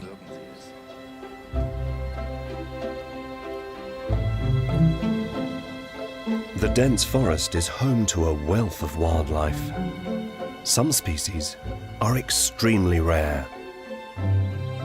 Like this butterfly, which only lives near the village it derived its name from, Brenton Blue.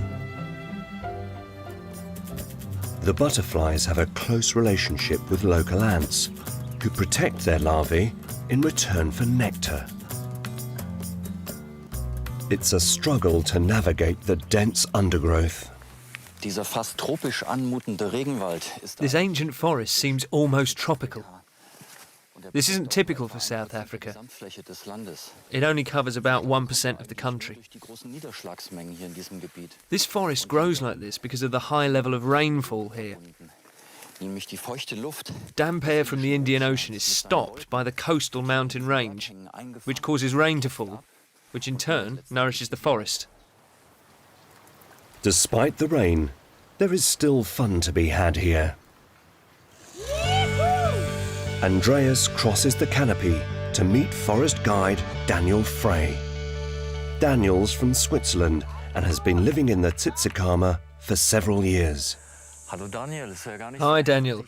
It's not that easy to meet you up here in the canopy. Hi, Andreas. I thought this would be the best place for you to get to know the forest. I'm very excited. Look at that view. It gives a perspective you normally don't experience as a human. And it's funny. Even the sounds up here are different from the sounds in the forest below. We can hear some birds chirping in the background. We'll go over to that yellowwood tree over there. It's a bit brighter. I'm sure we'll be able to see some birds from there. Yellowwoods are extremely sturdy. For Andreas, swinging from tree to tree is a lot of fun. Wow. Floating through the jungle is an amazing feeling. I felt like a bird gliding through the forest. I even forgot there's a 35-metre drop right beneath me.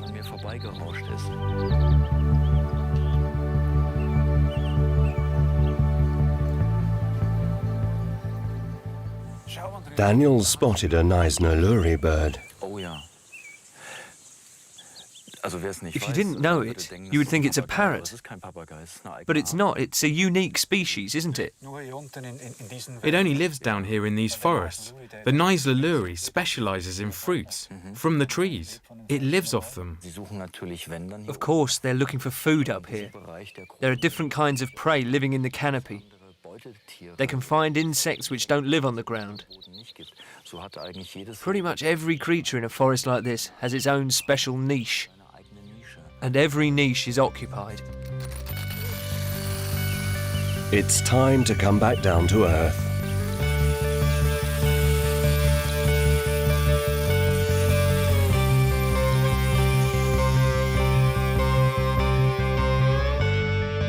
The team head deeper into the rainforest until they reach Storm River Canyon.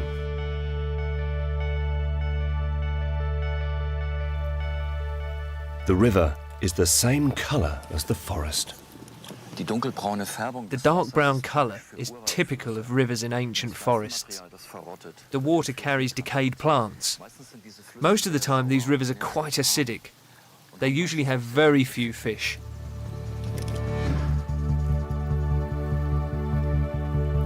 These steep rock faces are sandstone and part of the border mountains that cross South Africa.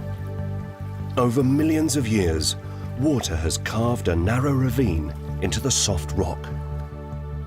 These canyons have their own distinct microclimate. Many of the plants which thrive here don't live anywhere else. Anything that manages to cling to these rocks is pretty extraordinary.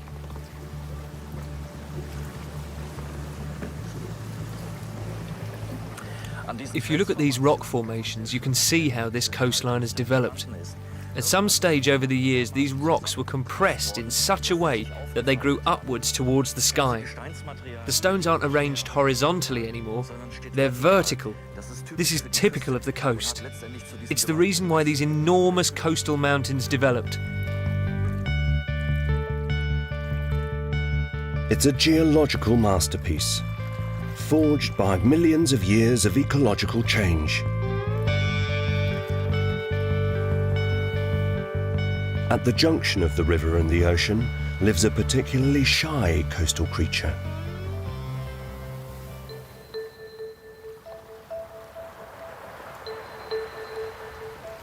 The Cape clawless otter is one of the biggest freshwater otters in the world.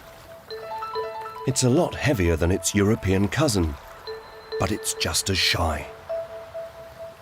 The otters wake very early in the morning. They're most active at dawn and dusk. Their name comes from their front feet. They don't have claws anymore. They use their finger-like toes to eat just like humans.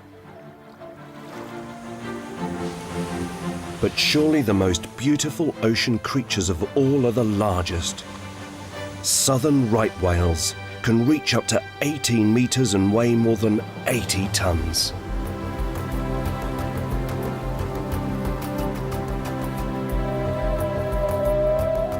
They can easily be spotted by the V-shaped water jets they blow into the air.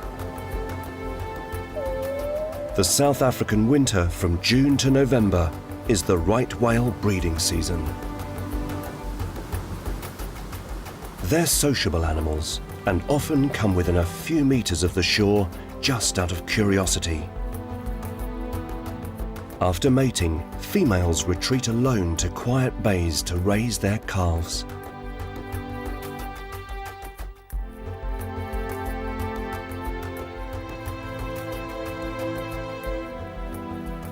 The team spends another night by the enchanted coastline.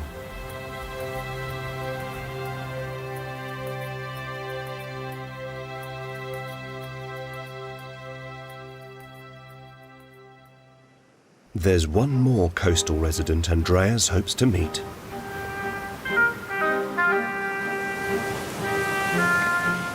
A small creature that runs riot across South Africa, the hyrax. Hyraxes rarely rise early and don't like bad weather. They usually only appear when the sun is shining. But today, Andreas is in luck. Was hier wie eine Murmeltierkolonie am Meer aussieht. What looks like a colony of woodchucks are actually hyraxes. Hyraxes don't have to hibernate in the winter because it's pretty warm all year long, but their body temperatures still drop around 4 degrees at night. They're real energy savers. The problem is they need quite a long time in the morning to warm up. It'll take even longer today because of the weather. The question is, what do hyraxes survive on? There are no freshwater sources at the ocean, so they get their daily fluid from the condensation in the air and moisture in the plants.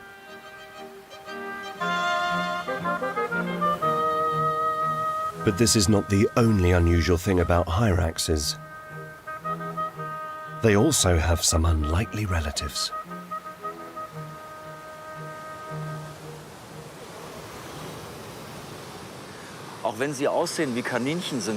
Even though they look like rabbits, hyraxes are a unique species. Their closest relatives are manatees and elephants. Hyraxes have similar feet to elephants. They don't have claws, but big padded feet. And the teeth in their lower jaw keep growing all their lives. It's surprising that such small animals are related to the big pachyderms.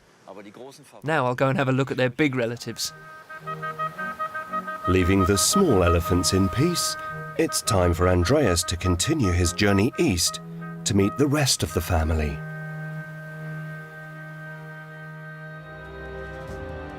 Next up, the largest elephant park in South Africa. It's a long journey, several hundred kilometers along the coast. The team leaves the last of the coastal mountains and the forests behind Long, sandy beaches now dominate the scene. This is one of the world premier surf spots, Jeffreys Bay.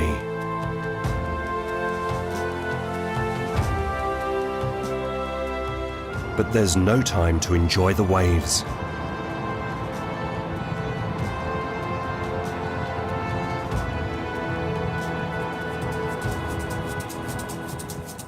Andreas is welcomed at the Addo Elephant Park by Jordana Meyer. This area has the highest density of elephants in South Africa. Jordana is an elephant specialist. If we're lucky, we'll get really close to some elephants today. Unfortunately, Cleo has to stay outside. Dogs aren't allowed in the park. Jordana knows the best places to see elephants. In case they want to leave the car, a ranger stays with them. It doesn't take long until they see what they came for. About 450 elephants live in the park, and Jordana knows all of them. Elephants always have the right of way. How old is he? He is about 14, 15 years old. Okay. Yeah. I mean, it's a nice size of elephant. Huh? Yeah, it is. Very nice. The young bull is a loner. Around the age of 12, males usually leave the herd. Jordana is looking for one of the families. She heads for a vantage point to get a good view of the park. Great. Super. Andreas realizes it's not always easy to spot an elephant. Looks for me really difficult to spot in this thick bushland an elephant. No. I'll tell you what the trick is. We don't actually have rocks here, no big boulders or anything. So if you see something out there that looks like a rock, it's an elephant. Okay, then that's the best way to look. So, let's see if we can find anything. Do you see anything down there at that water hole? Yes, I mean, looks like 3 or 4 elephants there right into the water. Yeah, we've got some that are completely black with mud, and I think another family group just up behind it. So maybe we can go down there and catch it. Catch him coming down to the water.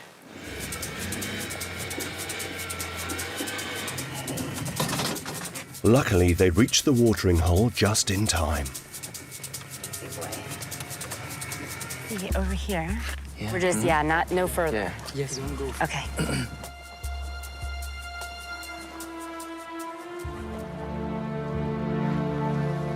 One of the youngsters is in a dangerous situation.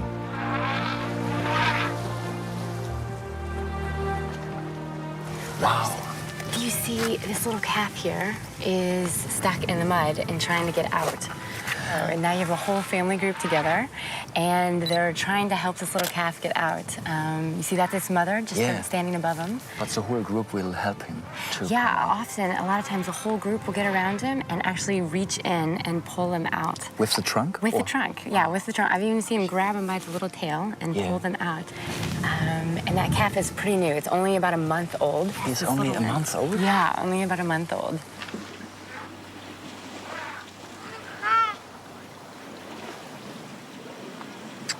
But they are not afraid or they are not aggressive. No, I mean, they're pretty habituated to humans. Now, I do see that female staring at us right now. Yes. So we do want to keep an eye on her. Yeah. And when they lift the ears like this means only attention or means I'm a little alert? She's saying, I'm alert to you, I notice you, but we're okay at this point. Right now, she's just listening and being very aware. Okay. Much to their relief, the calf escapes the mud.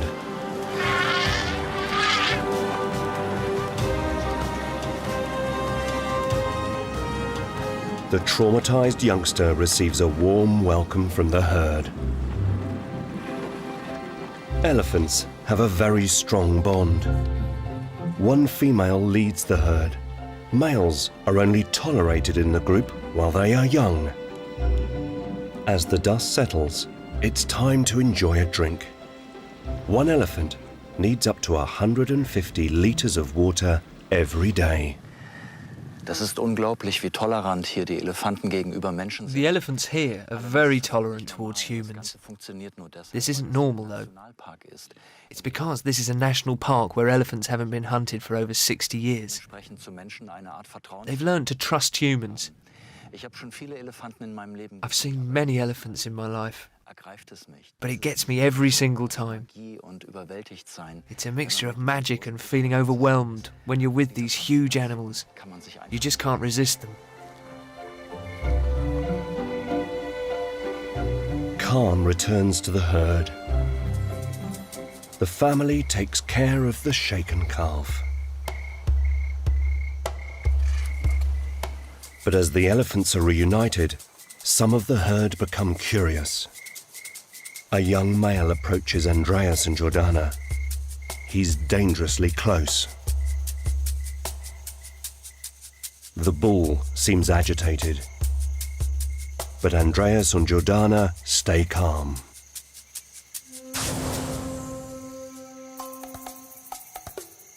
The moment passes and the herd retreats, including the calf who happily seems to have recovered from his ordeal.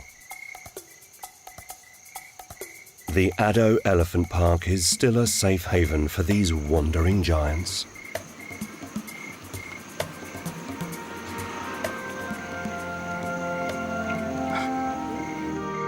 It's only a short drive to the next destination.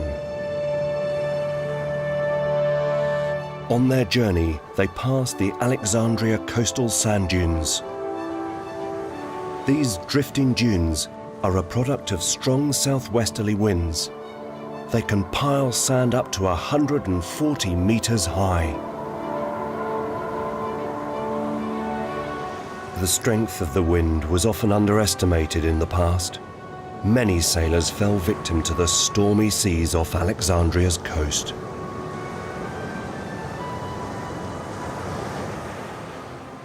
Plants can't take root near the sea because of the shifting sands.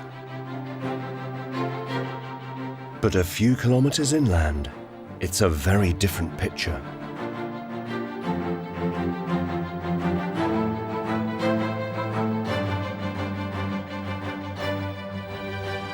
Andreas has reached the final destination of this leg of his journey, Shamwari Nature Reserve.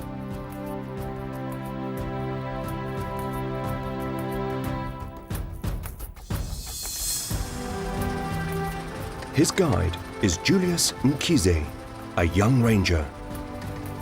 They hope to see one of South Africa's most charismatic creatures, the leopard. Even though we've picked up a signal, it's not easy to get close to the animal. The whole area covers about 2.5 square kilometers, and it's thick scrubland. The female they're looking for is fitted with a tracking device. It's still extremely difficult to find the shy animal in the undergrowth. But Julius has discovered a lead.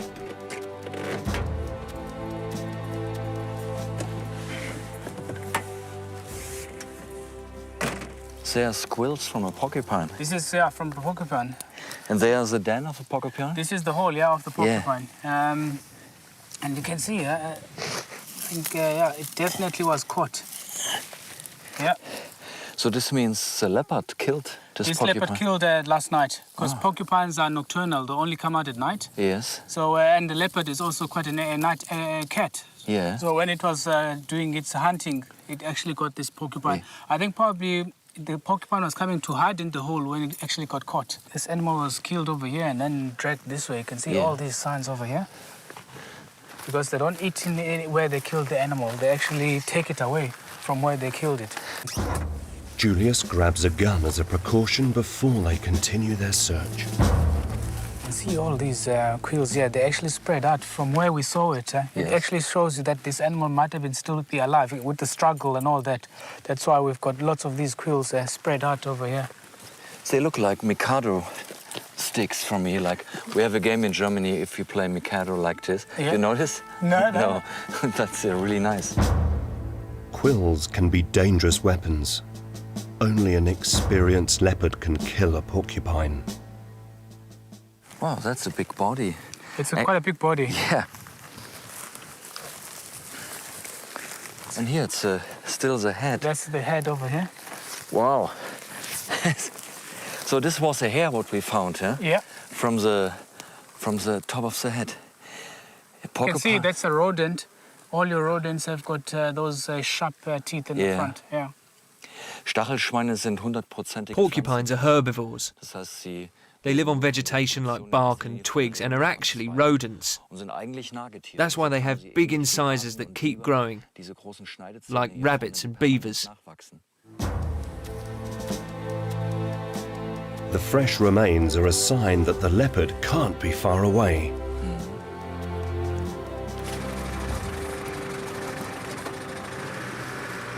The carcass was almost eaten. I don't think the leopard will return. But time is working in our favour. It's starting to get dark, which means that leopards will become more active. We still stand a good chance of finding her. She's definitely down in this valley.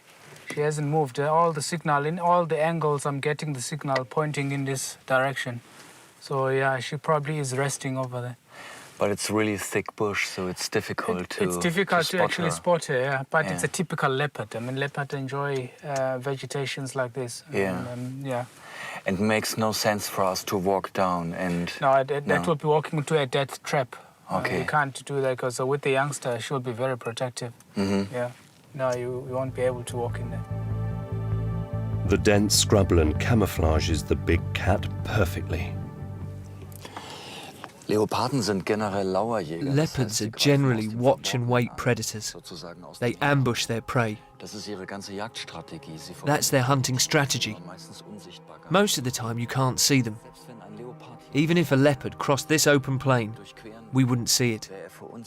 It would press its body to the ground and creep past. We probably wouldn't even see it if it passed by just 5 meters away. The leopard stays hidden from sight. They stand little chance of seeing her after dark. Time to return to camp.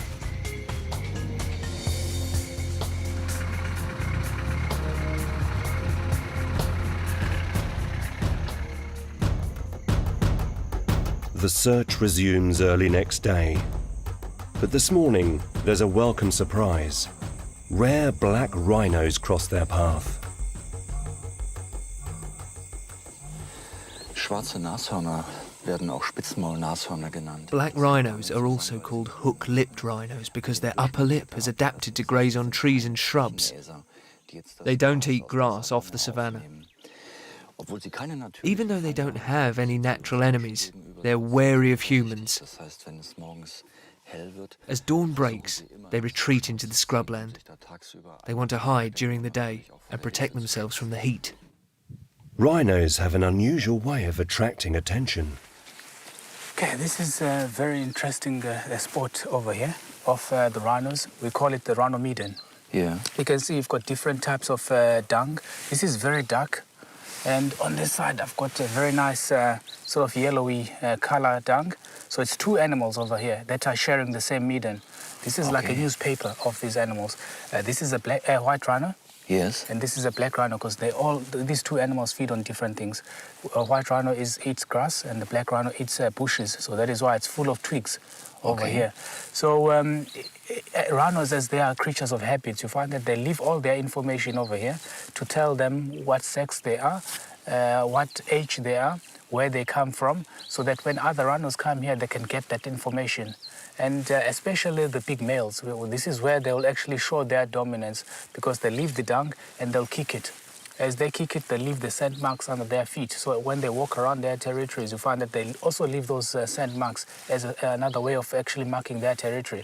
It's interesting. This smells a little bit like fresh bread to me. Like a nice... It's just pure grass, nothing else. Yeah, right. Yeah. So, and we can see over here, this is a very nice path. Yeah. So this animal comes out of the bushes, right into this open, because all the animals use the same tracks. So he knows exactly if I leave this dung over here, everyone will know about it. Yeah, so it's a very good spot for it. If we approach the rhino to the bush, what is the reaction of the animal? It can be very risky for us because it's a very tight spot and you can't see what is happening around you. And you find that also in this part of the country, you don't get big trees. Over here, I have to run behind the bushes. Sometimes I find that rhino can go straight into the bush. So it can be quite risky to actually walk in this kind of vegetation. Andreas persists and eventually manages to convince Julius to walk a little further into the scrubland. In the early morning, many wild animals are on the move. Eventually, they come upon the originator of the droppings, a huge white rhino.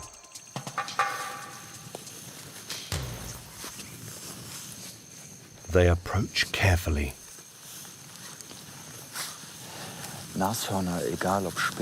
Rhinos, it doesn't matter if they're black or white, are extremely short-sighted. Therefore, it's important to pay attention to the wind direction when you approach such a massive animal. Most animals with bad eyesight can hear and smell very well. That's the case with rhinos. They creep closer. It still seems not to have noticed them. Or has it?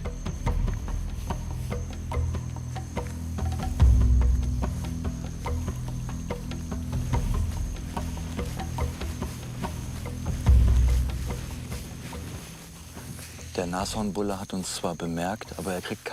bull has noticed us, but he can't catch our scent. The wind is blowing in our direction. He's noticed that something is going on, but he doesn't know what. Rhinos are generally careful animals and not very aggressive. Elephants would approach and check us out. Rhinos always try to keep their distance, even though they don't have to fear anyone, as they don't have any natural enemies. But they act to us a little like nervous. What's the reason? They like to check us out, but then also they stay. Yeah, you find that a bigger animal like this really won't have any natural enemy, except us, obviously, with our big rifles like this, which is still a big problem in Africa, because poaching is still very high. Suddenly, the situation changes.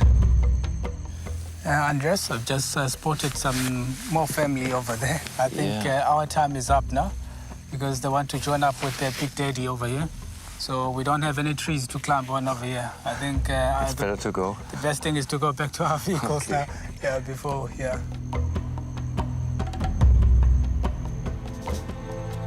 Time to resume the search for the leopard.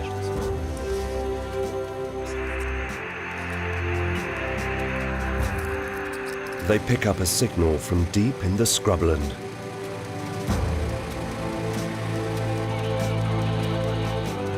Julius has years of experience. He knows the animals' paths and their resting places.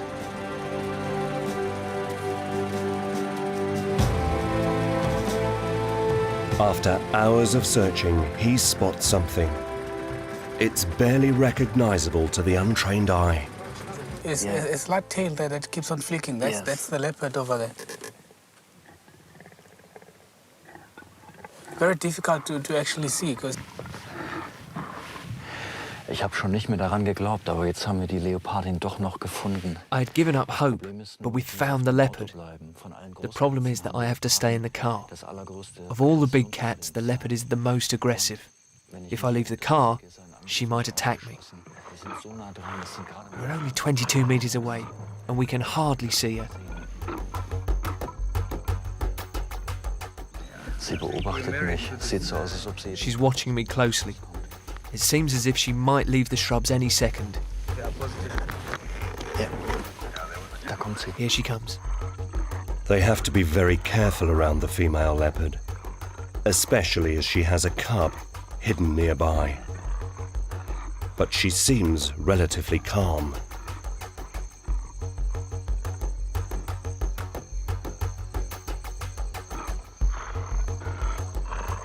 There's an old saying, You can only see a leopard when they allow it. It seems to be true. The two men enjoy the fleeting moments before the shy cat takes her leave. Jetzt zieht sie noch tiefer in den Busch hinein. Now she's retreating even further into the undergrowth and will completely disappear again. That's the problem with watching leopards. Most of the time you can't watch them for long. Leopards love places they can hide. They often watch prey patiently from the trees. Sometimes they launch attacks from the branches, but usually they sneak up from behind.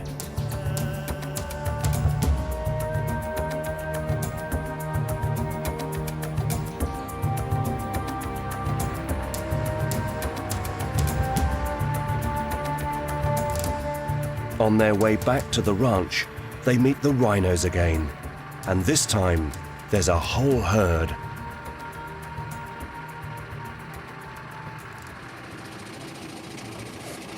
This is incredible. Seeing so many rhinos up close is one of the most impressive encounters I've had in the last few years. White rhinos aren't sociable animals. They don't form groups like elephants. This situation is an exception. Rhinos only come together because of the good food they find here.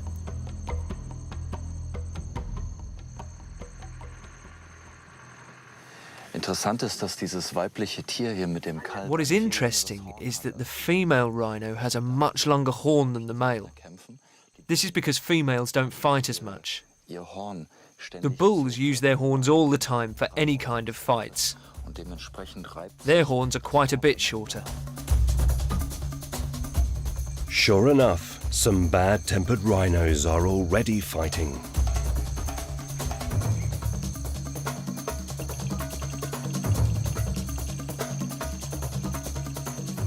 One last show from the local heavyweights, and Andreas's time at the Shamwari Nature Reserve draws to a close.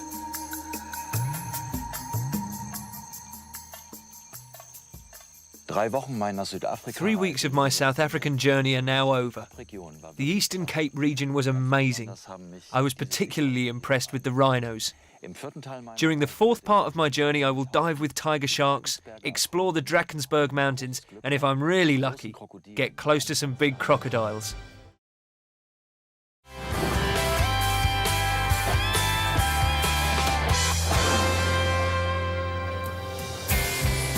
Stage 4 of the journey, Andreas dives into the world of sharks and hippos, gets a bird's eye view of the Drakensberg Mountains, and becomes a midwife to some writhing reptiles.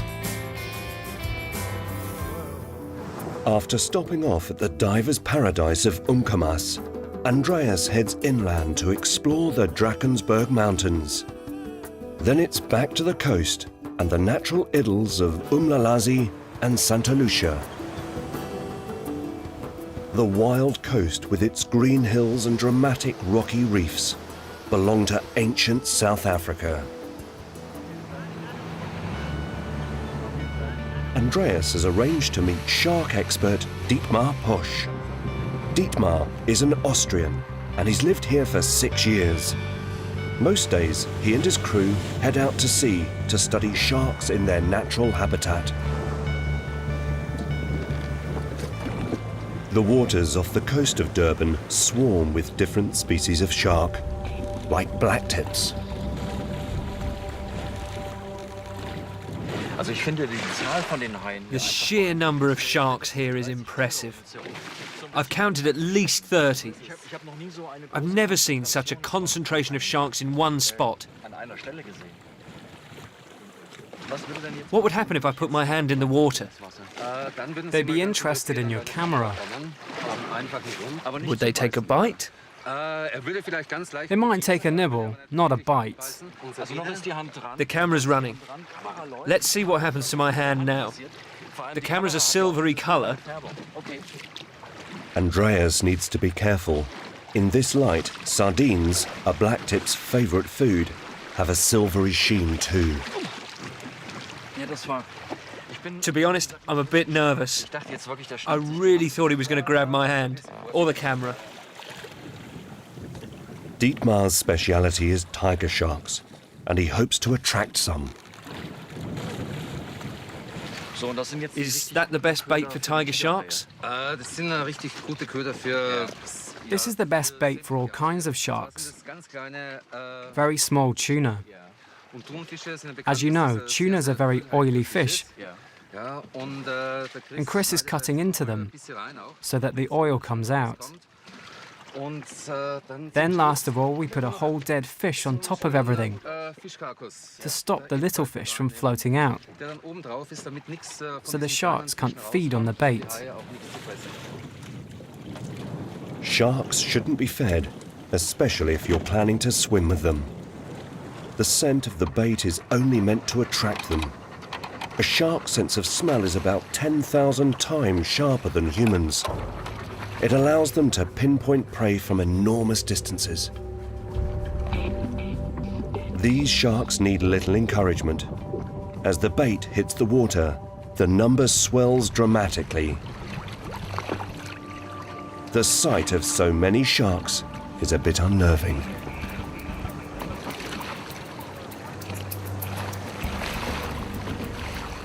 Aber ehrlich gesagt ein bisschen, ich will nicht sagen. I have to say I won't say scary, but it gives me butterflies in my stomach. There's an undeniable fascination about sharks, no doubt about it. There's more excitement to come, swimming amongst them. But not with these black-tip sharks. We want to dive deeper and join the tiger sharks.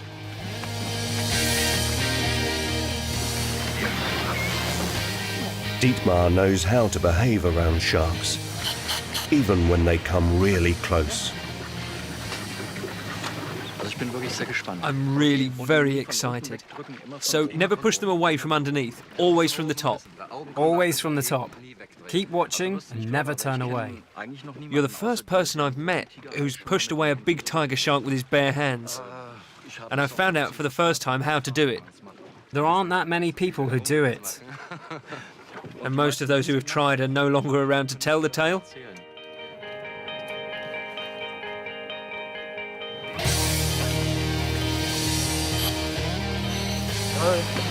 Look!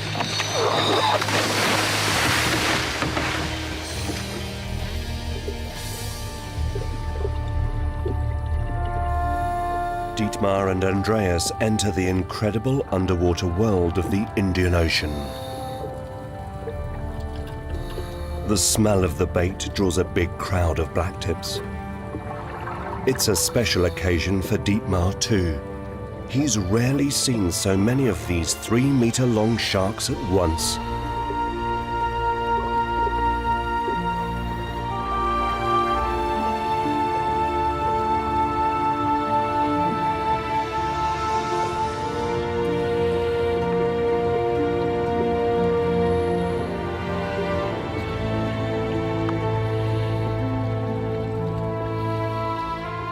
Today, there are no tiger sharks to be seen, but swimming among the blacktips is still an unforgettable experience.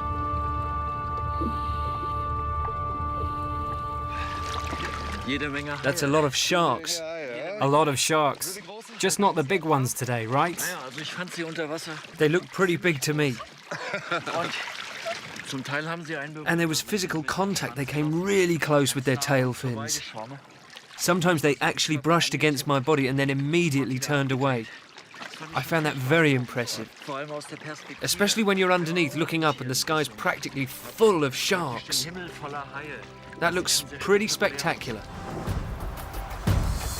The journey continues away from the coast, about 200 kilometers inland. The road runs alongside lush meadows and fields. The Drakensberg Mountains are 180 million years old and volcanic in origin. In many ways, the landscape reminds Andreas of home. If it wasn't for the odd cactus or palm tree, I'd be fairly sure I was in the Rhone or Eifel.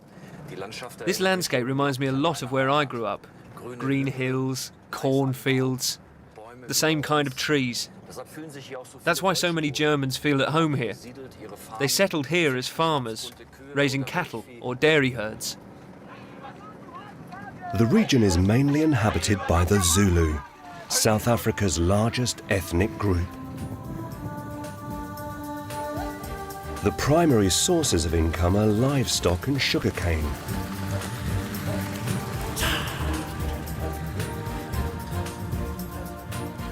After the scorching heat of the coast, the cooler temperatures are a welcome relief.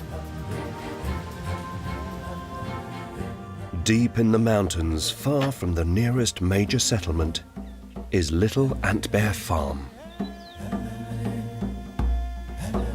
It may look idyllic, but the farm is the result of a lot of hard work.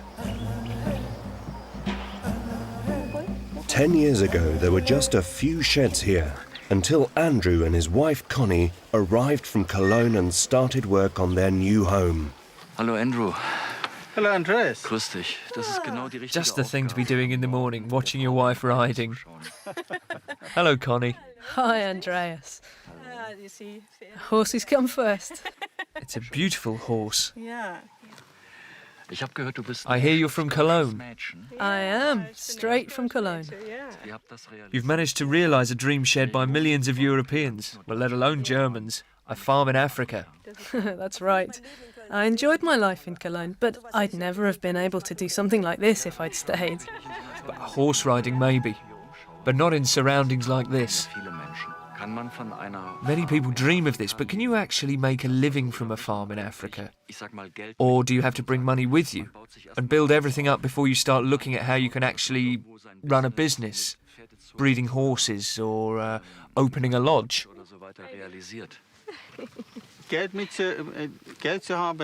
It's good if you have money to start with. But what's more important is to have the courage to do it. Connie and Andrew breed horses. Cleo has nothing against the big animals, but they are a little frisky.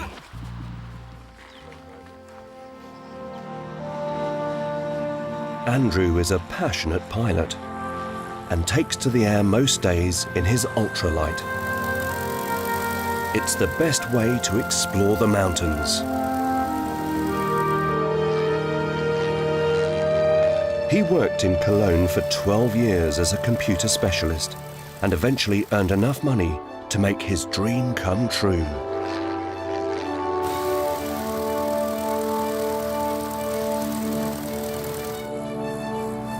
You don't need a control tower here or permission to take off and land.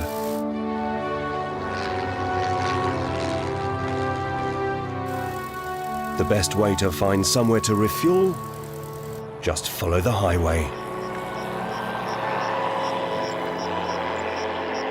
When his plane is running low on fuel, Andrew simply lands in the meadow next to the filling station.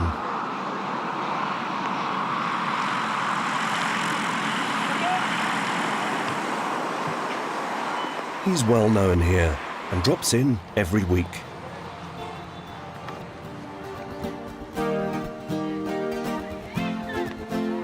They even direct traffic for him.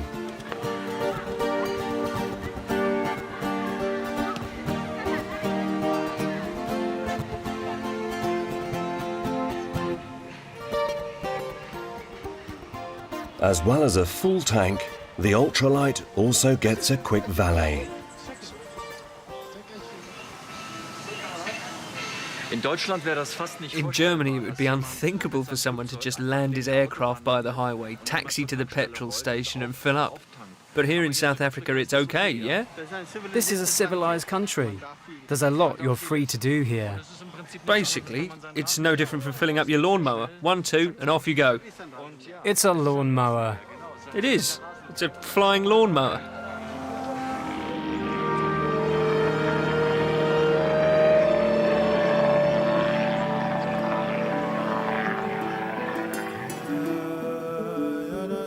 The Drakensberg Mountains are the highest in South Africa. The Zulus call them Ukalamba, the Wall of Spears, because of the countless ravines, ridges and peaks. The summits of the mountains rise over 3,000 meters above sea level.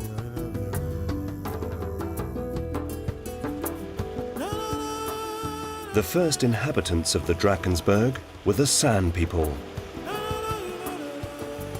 The beauty of the mountains was obviously a great source of inspiration to them. Their paintings have survived in countless caves and under rocky outcrops.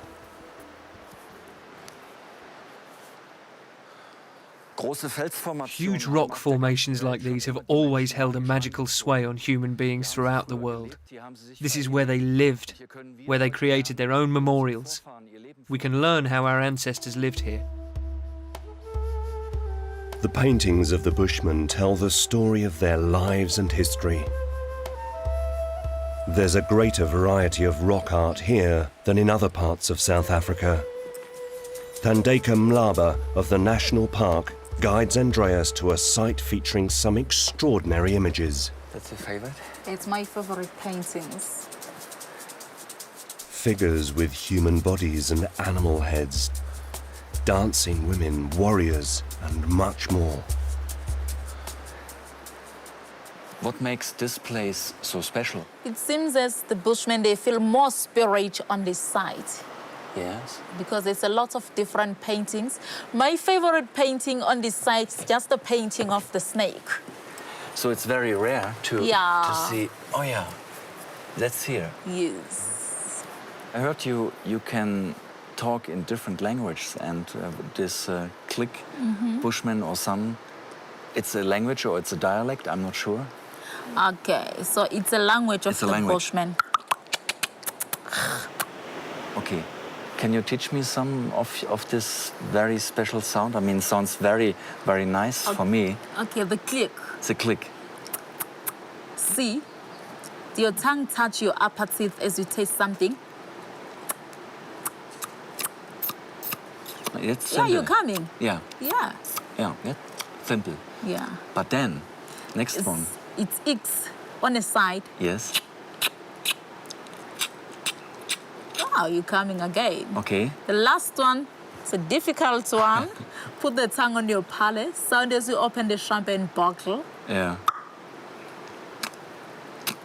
No, I cannot do this. Sometimes the people on the past, yes. They have in the door in their houses. So to show them the respect, you use your mouth.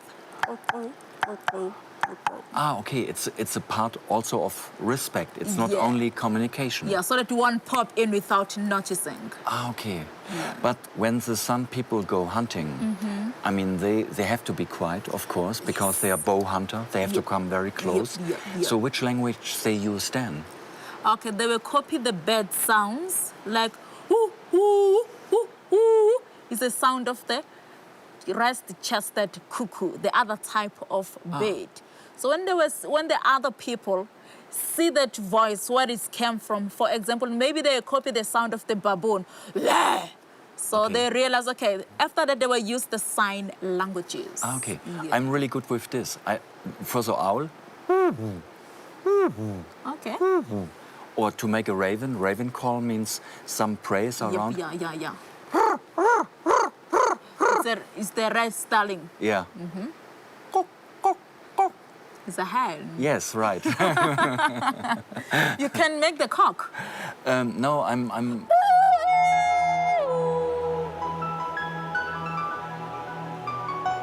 The Drakensberg Mountains are also called the roof of South Africa. They are so high, they catch the rain clouds from the Indian Ocean. Heavy rainfall produces a rich mix of flora and fauna across the peaks. In the year 2000, UNESCO declared the Drakensberg Mountains a World Heritage Site. After their venture inland, Andreas and the team returned to the east coast. Their next destination, a special coastal area typical of the tropics.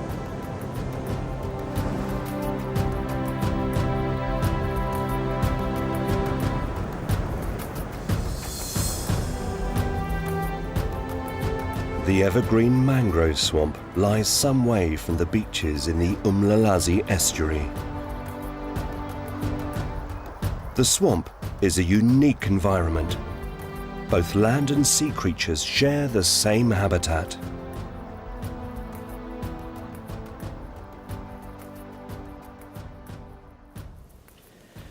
This is a typical mangrove forest. Mangroves are the only trees that can grow in salt water. The only reason I can move around here now is because the tide is out. In 2 hours, this will all be underwater. Mangrove trees have one major problem. Taking up salt water results in a high concentration of salt in their trunks.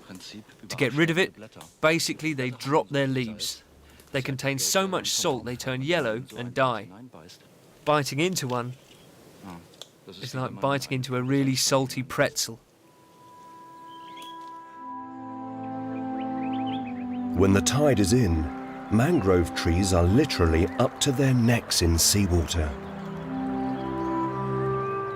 Almost 70 different types of tree have adapted to survive in these extreme conditions. These look like big pepperoni, but in fact, they're mangrove seeds. The seeding process is remarkably simple. Fruit falls from the tree, sticks in the mud, takes root, and a new mangrove tree begins to grow. Agile vervet monkeys roam the forest, but much that happens here is hidden from view.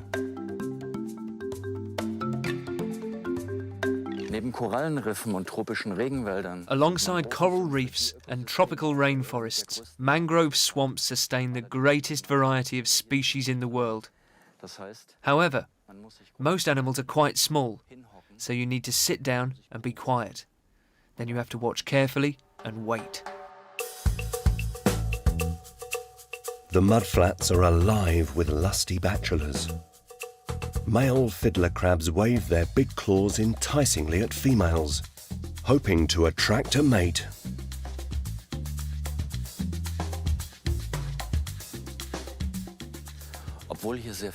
Although lots of leaves fall from the trees, there are none lying on the ground.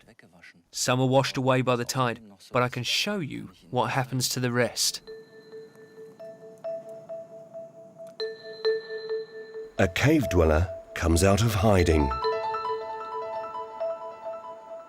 The mangrove crab sensed the impact of the falling leaf and swiftly pulls the treasure deep into its burrow.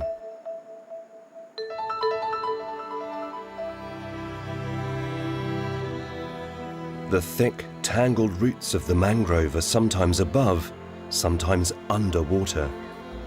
They can be tricky to navigate.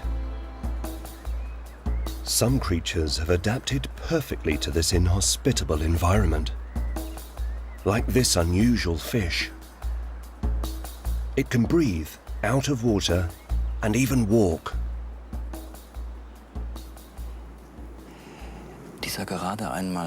This little fellow in front of me, with the pop eyes, is a mud skipper. Mud skippers are living fossils.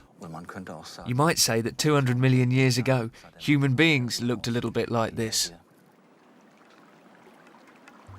Mud skippers use their bulldozer-shaped heads to burrow through the sludge in search of food. When the tide is in, they can even climb trees.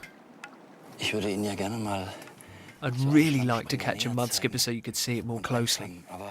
But they move like greased lightning, even though they don't really have legs. Their chest and ventral fins serve as legs. When they want to escape, they give a quick push with their tail, take a flying leap, and they're gone, skipping over the mud, hence their name.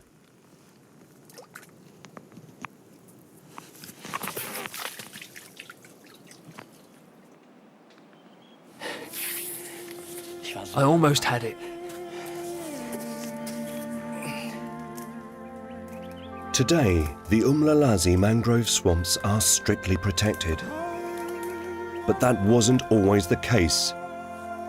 In recent decades, about half the world's mangrove forests have been cut down.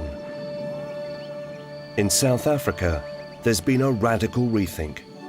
It's high time such unique natural habitats are protected.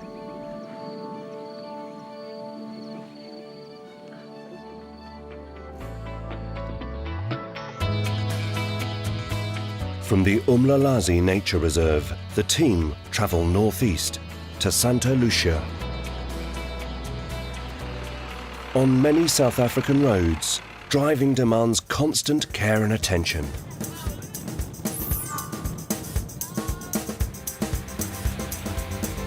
St. Lucia is a village at the entrance to Izimangaliso Wetland Park, the country's third largest nature reserve. Originally founded by the Portuguese, it has a long history. Recently, efforts to conserve nature have grown considerably. Andreas visits a busy market full of local produce. Pineapples, mangoes, papayas, and a particular favorite, avocados. How much the avocados? 25 rand a bag like that. That's very cheap. €2.50 for a whole bag of avocados. In Germany, I think you pay that much for just one or two. Oh. I take this. These are my favourite banknotes with a rhino on them. The one with the elephant isn't bad either. A 100 rand note has a lion, obviously. The park lies on South Africa's largest lake, which is fed by numerous rivers and streams.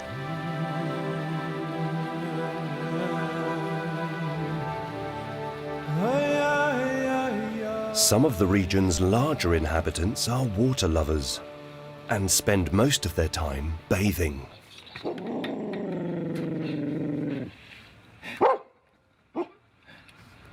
Cleo can smell something. The bathers keep their cool.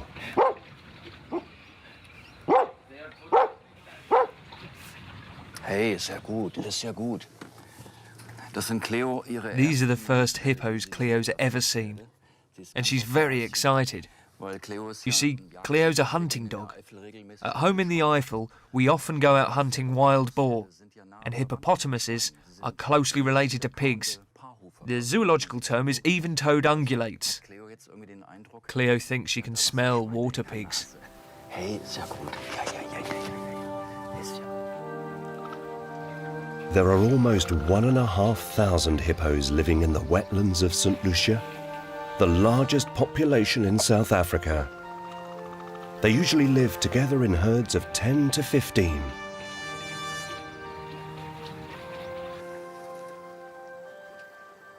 Each group has a distinct hierarchy. The dominant male is usually the only one allowed to mate with the females of the herd. Although they spend much of their time in water, hippos can't eat underwater. They can close their ears and nostrils when they dive and stay submerged for ages. But, unlike other animals, they can't graze underwater. In order to eat, they have to come to the surface or go on land. The hippos in the park are used to humans, but it's still advisable not to get too close.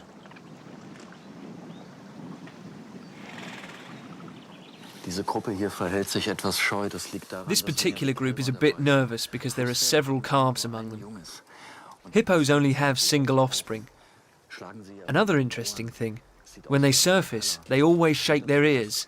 They look like a pair of propellers. Although their ears are shut tight underwater, when they surface, they need to rotate their ears very fast to spin out water. Herds are mainly composed of females and their young, with one dominant male who will fight to maintain power.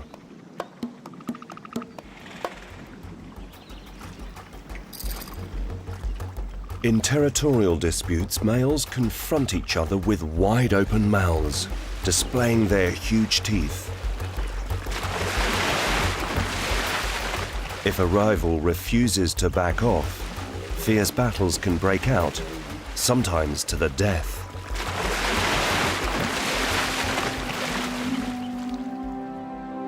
As night closes in, the animals rest before their nightly walkabout on land. The pools, for now, are peaceful. The coastline looks the same for many kilometers. The strip of sand has been sculpted by the wind over thousands of years.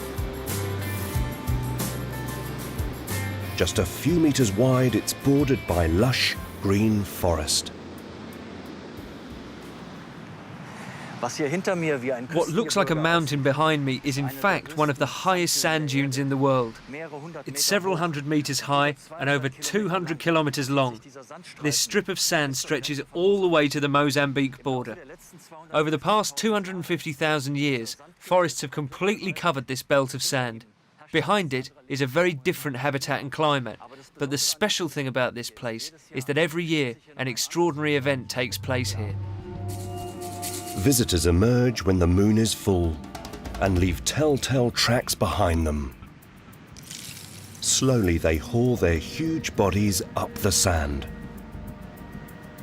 Between November and March, one of nature's great spectacles takes place on these dunes. The leatherback turtle breeding season. For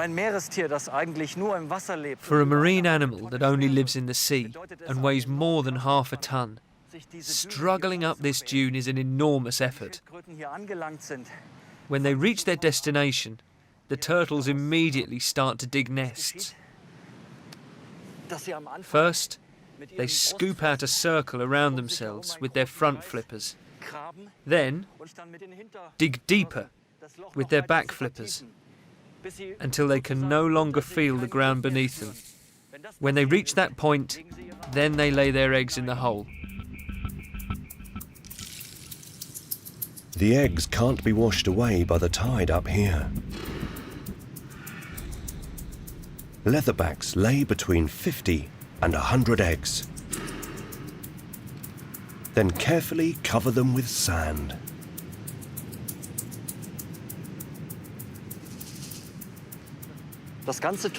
Turtles only do this once in their lifetime, although they live to a ripe old age. And in order to lay their eggs, they actually return to the same spot that they hatched themselves many years before. Despite all the effort, the mother will never see her children. Eggs are left to their fate.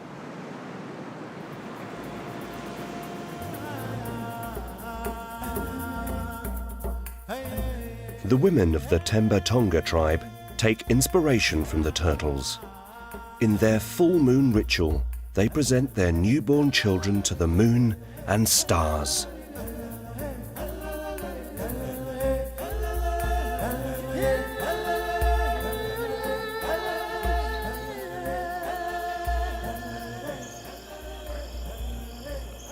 Later that night, Andreas stumbles across some familiar faces. Hippos are mainly nocturnal animals. During the day, in their pools, they are actually just resting. They're herbivores and gourmets. At night, they leave the water and graze here on grassland. What I'm doing here is not really very sensible. Hippos can become very aggressive if approached.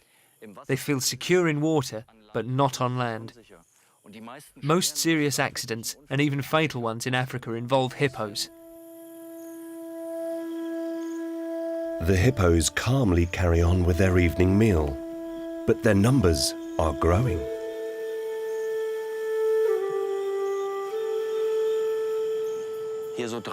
About 30 meters in front of me is the bull. The females are to my right.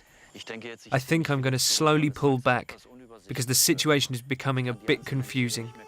I can't keep my eye on all the animals at once.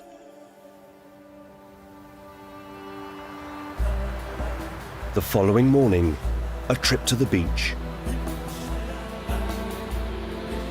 Andreas hopes to find a cave here, which is home to thousands of fruit bats.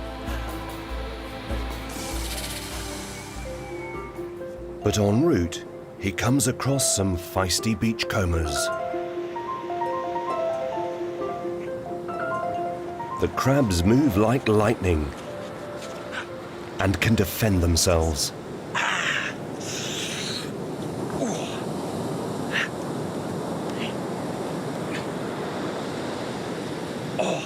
Kann unglaublich beißen. They can really nip. That hurts, I can tell you.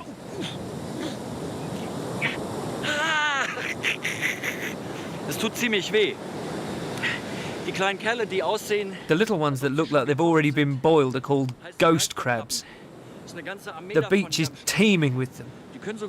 Even in the water, they can still look out with their protruding eyes.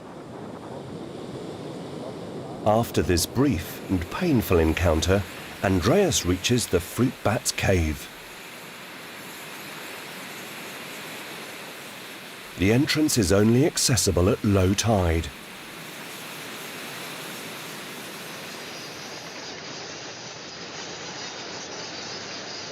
It's incredible.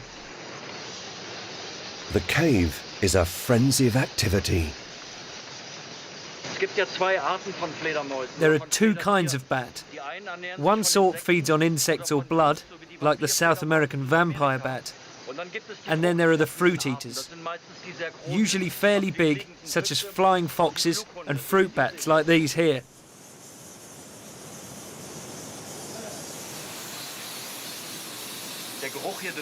The smell in here is incredible. It's the smell of rotting fruit, and there's guano everywhere.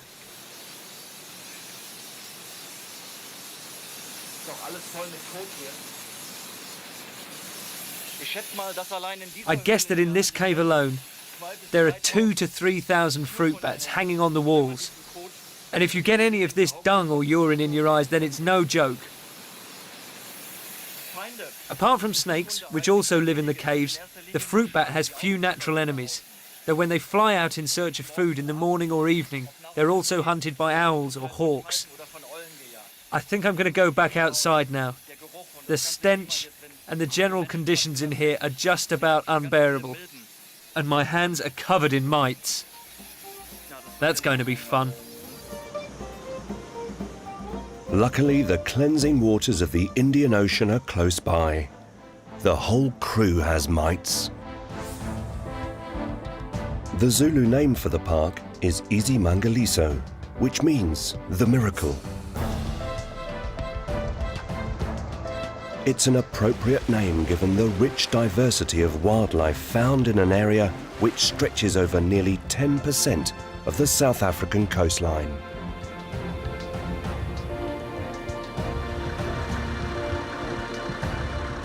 It comprises everything from swamp to sand dunes to savanna.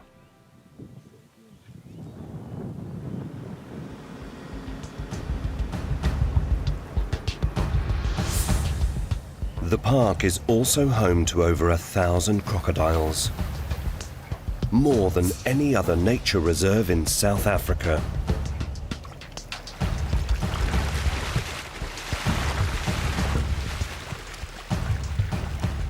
Kolani Mpanza works to help increase the number of these giant reptiles. In the crocodile centre near St. Lucia, Nile crocodiles are raised from the egg. When they're between 4 and 5 years old, they're released into the wild. Come on, girls. It's feeding time.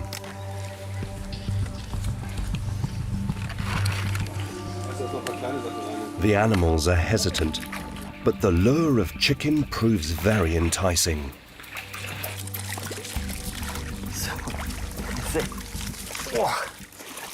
They are a little aggressive to each other, no? So I have to be careful with my hand, with or your hand, Crocodiles can't actually chew their food into smaller bits, so as they grow up, they perfect the crocodile roll. This means they bite into their prey, do a quick roll which tears out a big piece of flesh and swallow it down. I think I'll just give them this chicken. These youngsters are hungry, and they've already perfected the crocodile roll. Okay.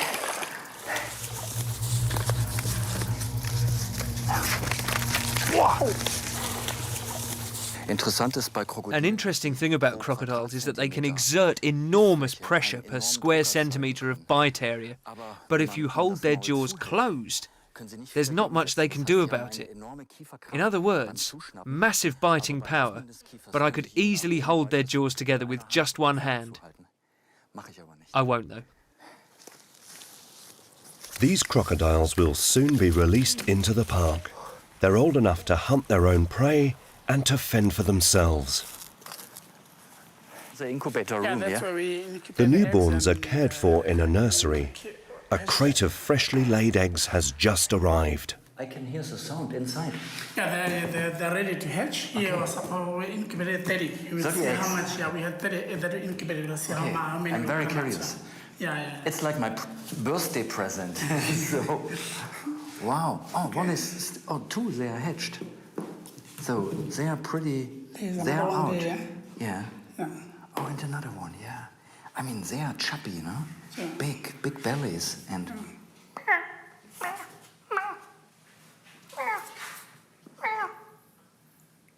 He don't trust me. Kolani sagt, das ist kein Problem. Kolani says this is no problem. I can help because the baby is ready to hatch. So I just pick open the shell here, and now you can see what in birds we call the egg tooth.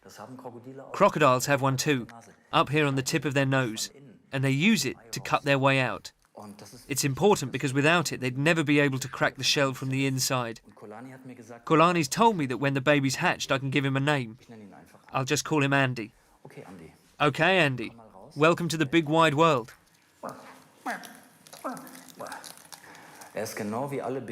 Like all babies, he has an umbilical cord, which is just torn off. He's extremely heavy. I'd guess between 70 and 100 grams, and all wet and sticky.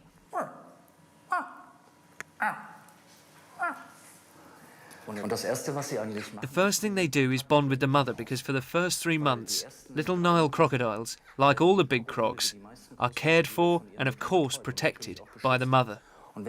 Now, when we take hold of him at the back here, he keeps absolutely still because that's what his mother does all the time when she's carrying him around with her. Look at his belly, I mean, huh? So he can live for a week without food or longer, no? Yeah. When a mother is looking after her babies, she's amazingly adept at picking them up in her mouth without causing any harm, despite her rows of razor-sharp teeth. The first thing she does is carry them to the water.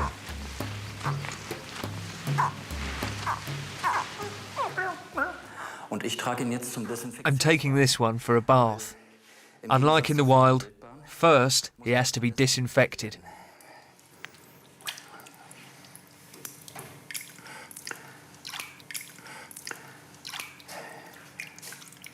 Don't bite me. Ow! Die haben schon einen richtig guten Biss. They've already got a good, strong bite. One after the other, the babies hatch. All are in good health and perfectly equipped to enjoy life in the centre.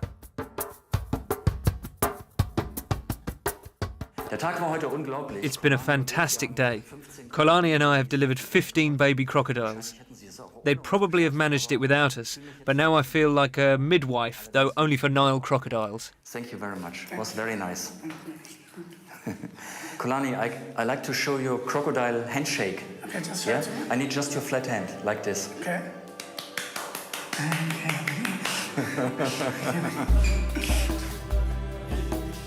In 4 to 5 years, little Andy and his siblings will hopefully be enjoying life in the Isimangaliso Wetland Park. For Andreas, it's time to move on. This journey through South Africa is the most varied tour I've ever done in my life. In part 5, I'm going to the legendary Kruger National Park, and I'll be meeting up with the Big Five again. The rhinoceros, the elephant, the buffalo, the leopard, and the lion.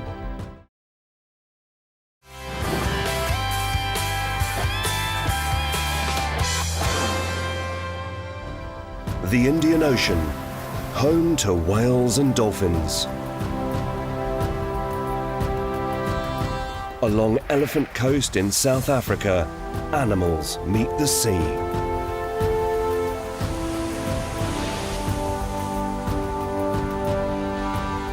In the heart of Kwazulu Natal, the beaches draw huge crowds of tourists and locals who come to enjoy the sunshine and sand.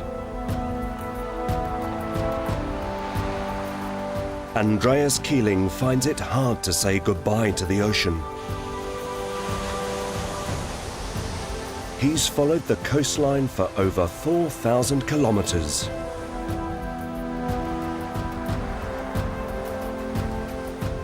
He and his team have one last place to visit on their 5-week trip, and it's inland. From Santa Lucia, they head deep into the country. Their target, the legendary Kruger National Park. Their route takes them over 700 kilometers inland, and the landscape changes dramatically.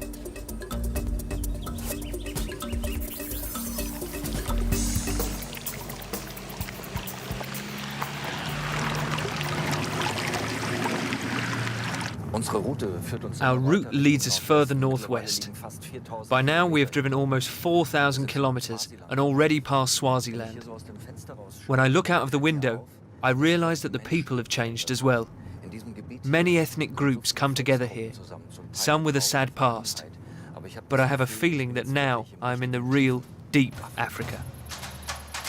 Incredible encounters await him. Giant spiders and poisonous snakes.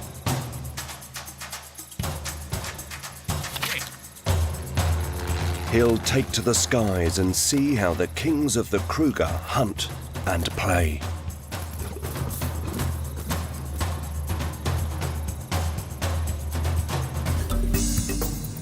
But first, the journey leads them through the Mpumalanga province. The region around the capital, Nelspruit, is a cultural melting pot. Nelspruit is a vibrant modern metropolis which has little to do with the way of life in the surrounding villages. But that is where many people have their roots. In a small village near Hazyview, Andreas is introduced to the customs of the Shangaan people. This is one of the few Zulu villages which tries to preserve their old traditions. The chief has invited me to dinner, which is a great honour. The people have been driven off their tribal grounds. They used to be savannah hunters, now they settle here. Yeah, it's delicious. Yeah. Cleo's not been forgotten.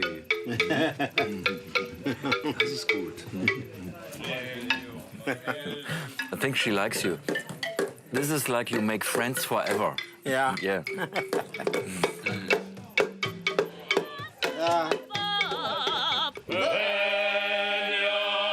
The chants and dances of the Shangaan are famous. They tell of their past and a turbulent history when tribal battles were fought.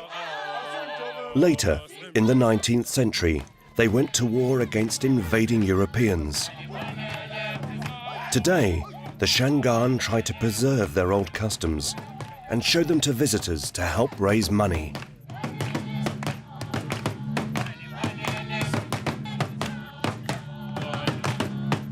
Cleo seems spellbound.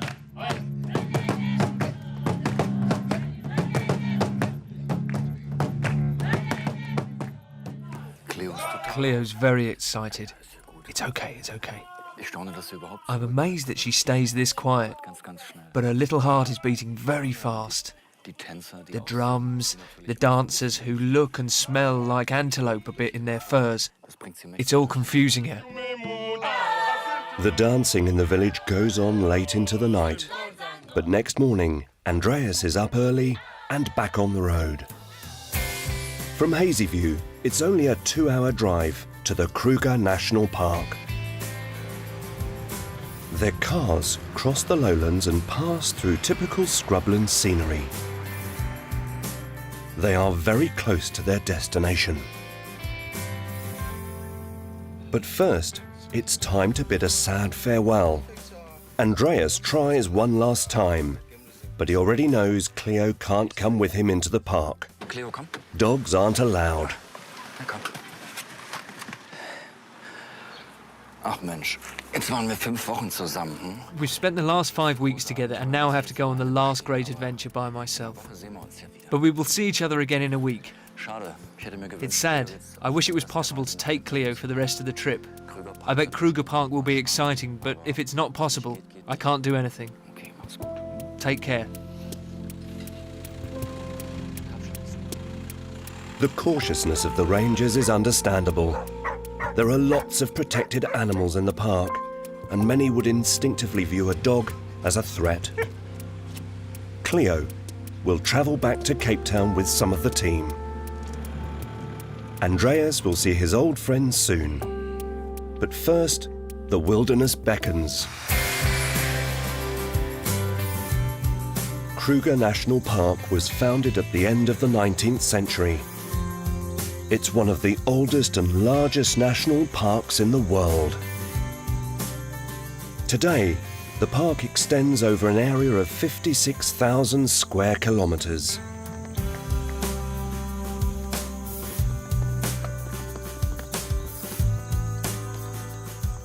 In the morning, Andreas and Frank, the cameraman, start to explore.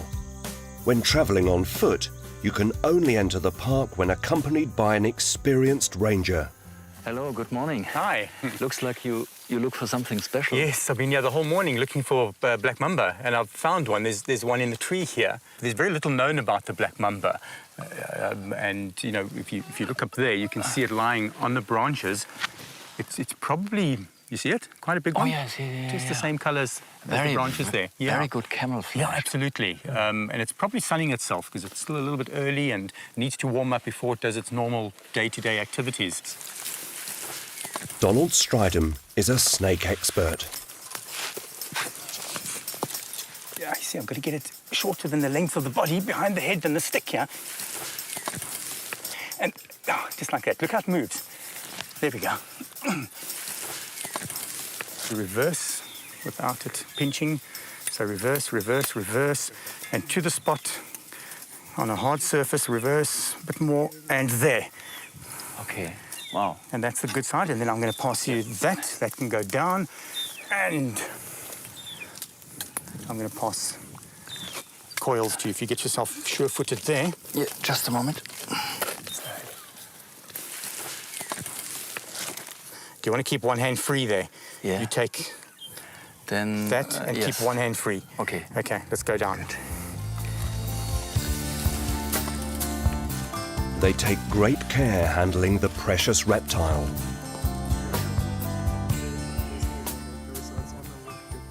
Das ist das zweite Mal in meinem Leben. This is the second time in my life I've held a black mamba.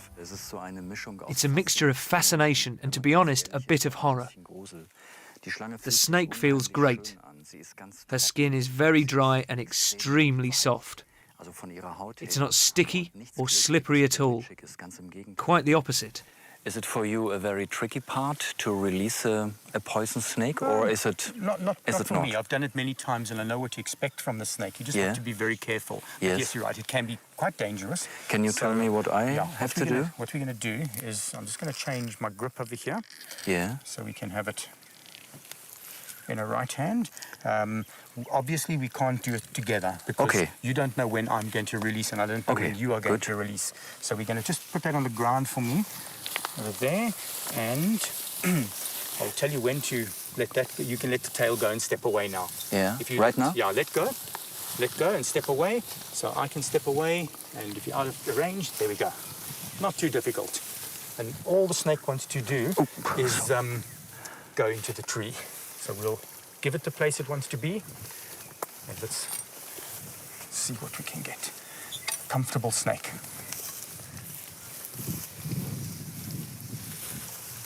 And off it goes. The snake slinks its way back to safety, displaying impressive climbing skills.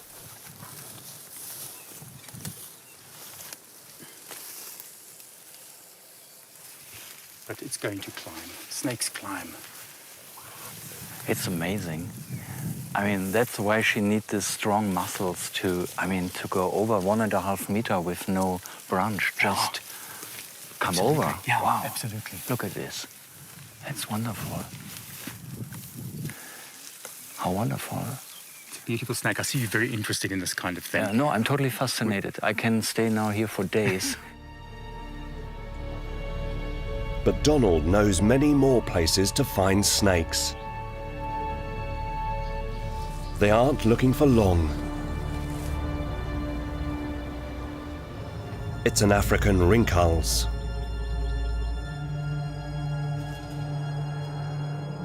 Let's get it to stand up. Come around that side. Let's corner it slightly so we can get it standing up. No.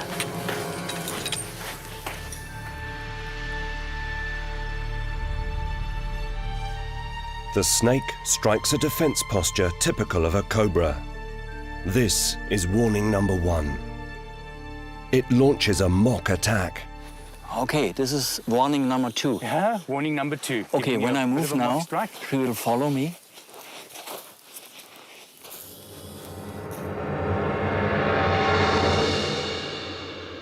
You see how it stops? Yeah. It stops. It doesn't just bite through. It's only to warn you. So it's a warning. Your foot's got no eyes on it. Let's see if it follows your foot. There's no eyes on that foot. Right. It follows your foot. She follows the foot. Yeah. She is not by eyes, she is by movement. By movement, yeah. And the snake... Ah, okay.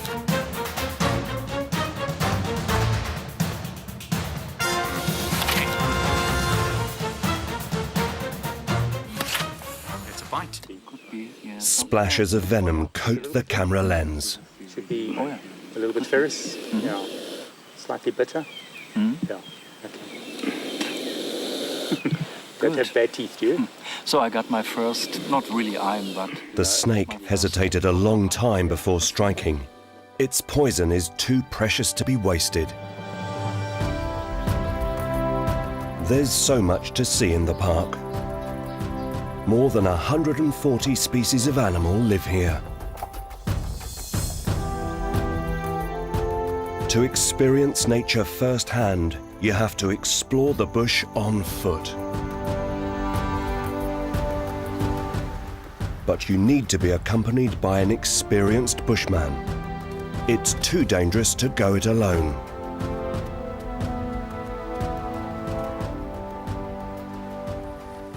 In den letzten Wochen habe ich eine Menge außergewöhnlicher Menschen kennengelernt. Over the last weeks, I've met many extraordinary people. Andreas Liebenberg. But Andreas Liebenberg is a special one. He is a wilderness expert and one of the best animal trackers in South Africa. With him, I want to fulfill my dream of experiencing savanna life on foot. Andreas Liebenberg has roamed the Kruger for over 18 years.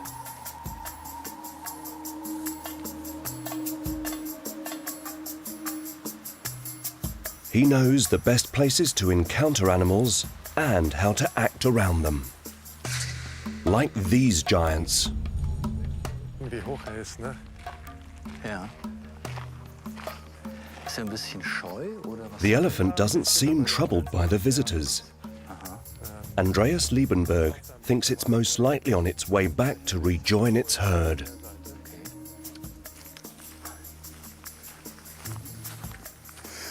The bushman also knows where some of the park's smaller creatures are hiding. Und wer wohnt in dem Loch? This hole is home to a golden baboon spider.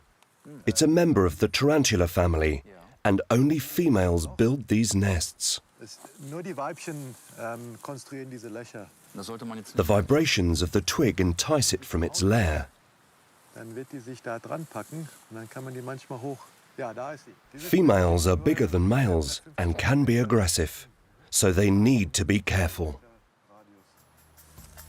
The spider isn't dangerous to humans, but its bite can be painful, and it needs to be handled gently.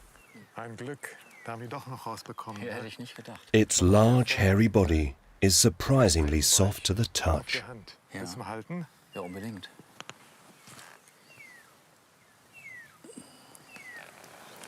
Tolles Ding, ne? Taranteln müssen nicht wie andere... Tarantulas don't have to drag silk behind them like other spiders. You can see the spider glands clearly as these two black sticks here. But if they don't want to, they don't have to drag their silk. Tarantulas also never build a web. This is a very old spider. It's probably molted about 25 to 30 times already. The reason for that is that its shell, the outer covering of the spider, doesn't grow as the spider does. This means that the spider has to shed its skin every time it wants to grow. It gets bigger every time it does.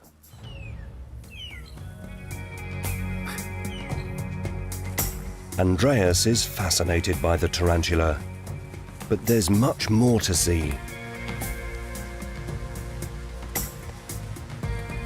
There's evidence that some large grazers are close by, fresh buffalo tracks, and telltale traces of urine. Schau mal hier. Urin. Also ich kann im Geruch schon erkennen, dass es ein männliches Tier ist.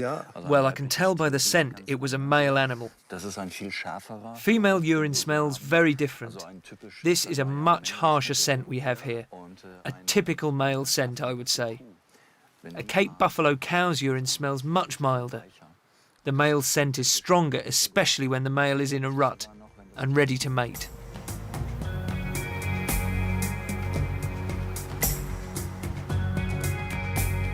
They follow the tracks deeper into the park. Unfortunately, they've been spotted by the park's unofficial security guard. Dieses "Go away!" The cry, "Go away!" That's the grey go-away bird. It normally warns other animals that there are humans around. It's like the jay in Central Europe, another bird which warns forest animals about humans.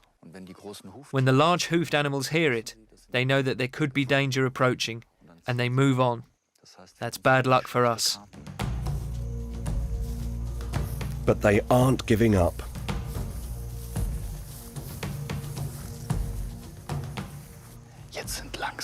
Right now, we have to move slowly and quietly.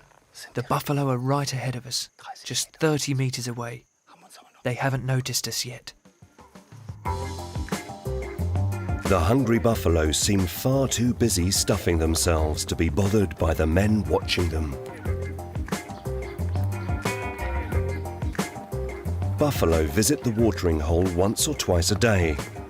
The heat is intense, and foraging is thirsty work. What looks like mating behaviour is actually a dominance display. But apart from the odd squabble, the herd seems fairly quiet. Das ist schon ein sehr spannendes Bild, so viele Buffalo. This is an exciting picture. There are so many buffaloes around us at this waterhole.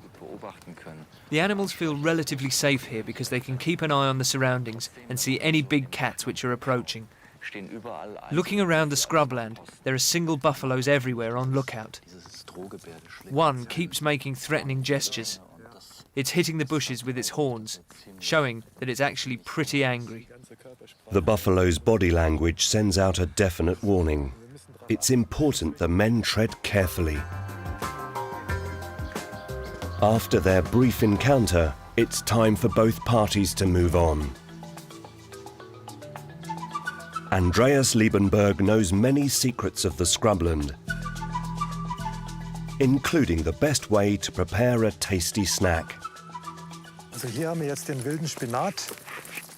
So here we have wild spinach. The people who live here call it moroho. That is a kind of wild spinach. We collect the leaves and then we cook them. You can definitely eat it. It doesn't look like spinach at all. It feels so furry. Try one. You can eat them raw, like salad. Tastes good. That's true. It doesn't taste of much, but it's edible. And there's another surprise, Andreas. We're going to collect elephant manure. But that won't go in the salad, right? No, it's nothing to do with salad. But let's collect some. It's very light. It doesn't smell. There's probably a bug in there that you want to prepare for me as well. Is that so? A little protein, why not? Okay. This should be a meal worth waiting for. First of all, they have to start a fire. Look, it's smouldering already. Amazing. I didn't think it would happen this fast. Do your hands feel okay? A little hot. And now? Here we go. This is our coal. Ah, that's the coal. Hunger spurs them on. They work like a well-rehearsed team. Ja, prima. Andreas can't wait. There should be a darting flame here soon. Ah, there we go. Great. Preparing a feast fit for a bushman takes time. Wild spinach can't be rushed. Kocht jetzt gut. Das sieht gut aus. Neither can elephant dung tea. It has to be boiled slowly or there will be lumps. There's only one way to see if it's ready. Da, danke. Thank you. Ja, dann zum Wohl. Cheers. Cheers. Elephant tea. Lovely. Perfect for an African evening.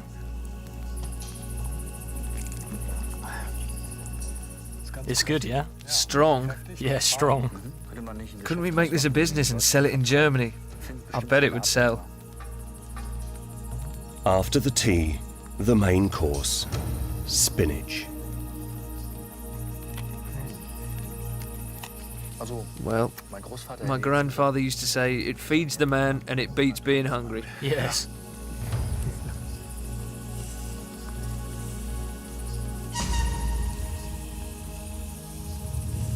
After the last drops of tea, they set out again.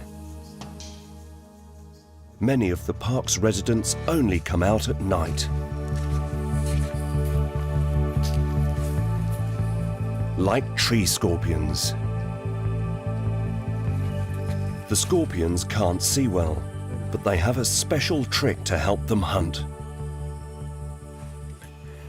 I think this is how it feels for moths.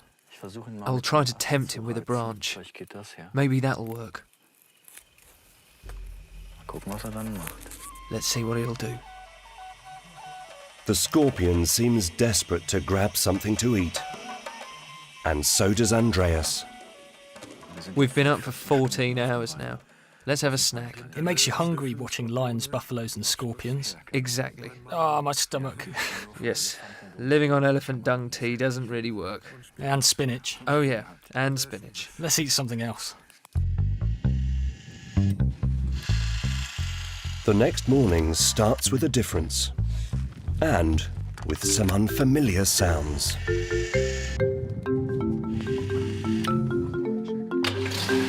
Bush pilot Bruce Allen is the man responsible for disturbing the peace. For over 20 years, he's been watching life in the park from up in the air. Today, he's taking Andreas on a trip. Up in the sky, you get a much better overview of the park than down among the thick shrubs. Bruce knows the area better than most. The waterhole is already crowded. Bruce often takes photographs on his flights over the park. The animals are counted so their populations can be monitored.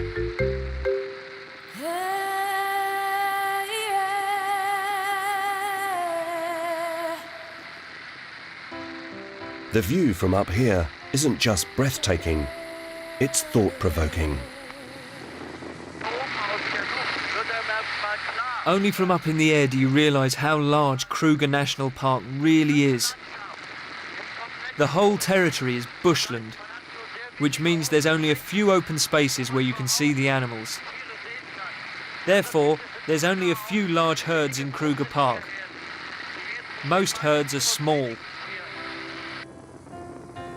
Grazing animals prefer to rest and feed out in the open. Whenever possible, they visit areas where there's little cover, so they can keep an eye out for predators while they eat. Life can get tricky when they're sharing open spaces with airplanes. But some animals won't give up their patch easily. they can cause a problem for the pilot. Bruce is used to it. He just tries again and lands a little further down the strip.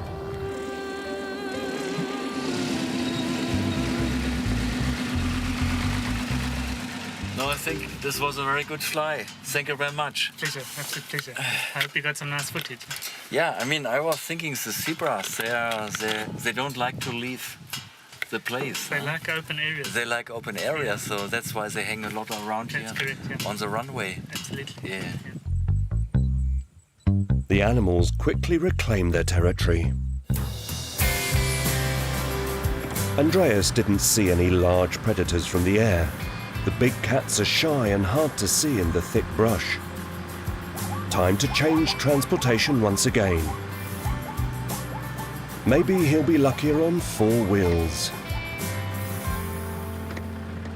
Godefrey Nahaga is his tour guide. The gamekeeper was born and raised in the park. And he grants Andreas a special honor. He's allowed to sit up front in the tracker's seat. Soon after setting off, they meet a group of old friends.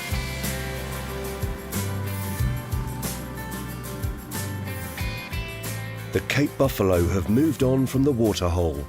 They still look highly suspicious. They always look a little grumpy. That's probably why they have a reputation for being aggressive. It's interesting that in these large groups the leader is always a female, and it always has to be a cow who has a calf. If she loses the calf, she automatically loses her function as leader. This social order makes sense. It's important for a mother to provide the best food for her offspring. Therefore, she should lead the herd to the richest pastures. The huge buffalo are very hungry. The herd only moves on when all the food is gone. This old bull has lost its tail. Maybe it was bitten off by a crocodile when it was drinking at the waterhole. Or more likely, it's the result of a lion attack. That means there may be lions nearby. On they go.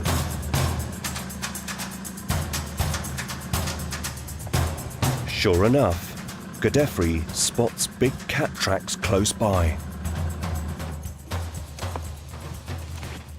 Here's the tracks, Andreas. Yeah, looks nice.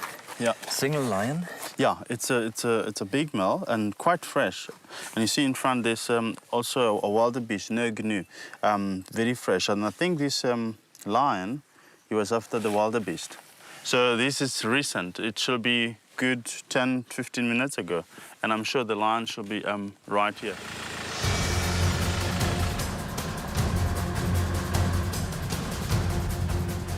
The seat with the best view has its drawbacks. Yeah.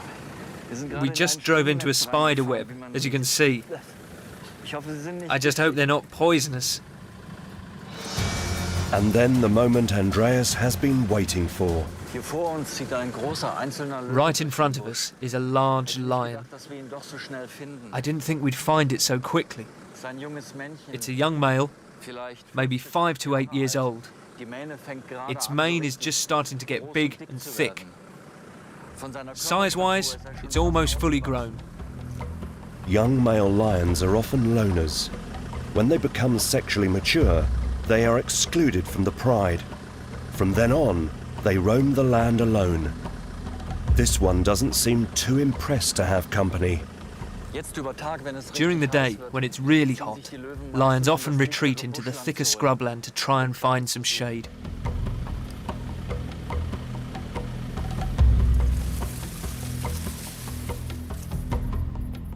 But this loner has other plans.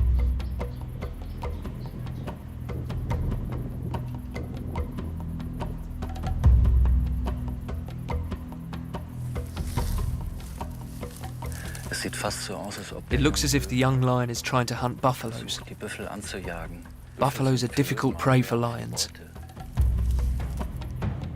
The young hunter starts his stalk.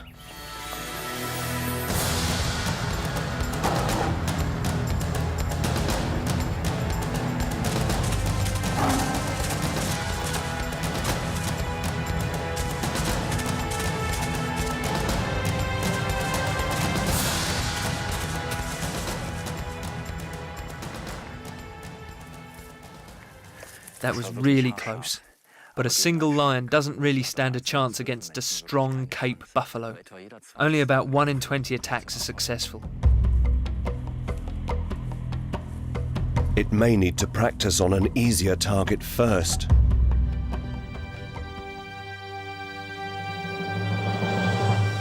Andreas and Godeffrey follow the young lion until it disappears into the bush.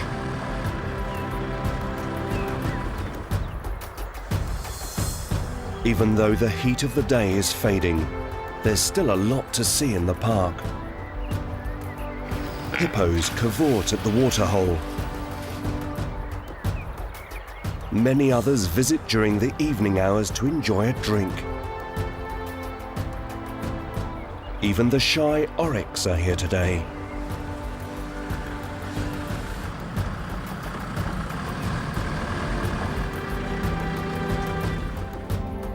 Elephants drink up to 150 litres of water a day, and after a bath, a thorough sand shower is in order to keep the parasites away.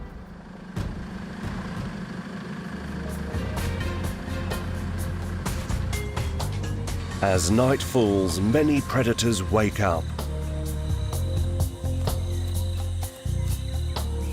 Andreas hopes to surprise a pride during their hunt. But it's not easy tracking lions after dark.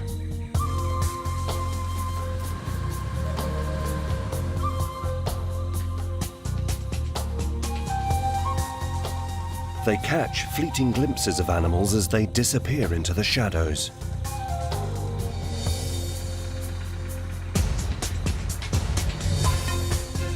Then they hit the jackpot. A pride of lions devouring the remains of an oryx.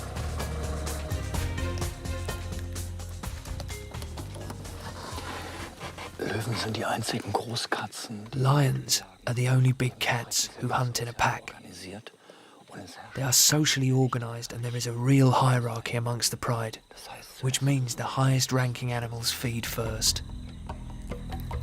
The highest ranking animal is usually the pride's largest male. It's possible that he has already eaten his fill and left the rest to the females. But there seems to be other males in this pack as well. I was mistaken about the animal at the back. It's a young male, about 1.5 or 2 years old. He's already growing his first mane. He seems very self-assured, but once he reaches sexual maturity at about 5 to 6 years of age, he'll be excluded from the group.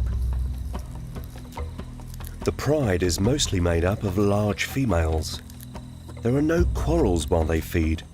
The oryx was probably large enough to keep the whole pride fed and happy.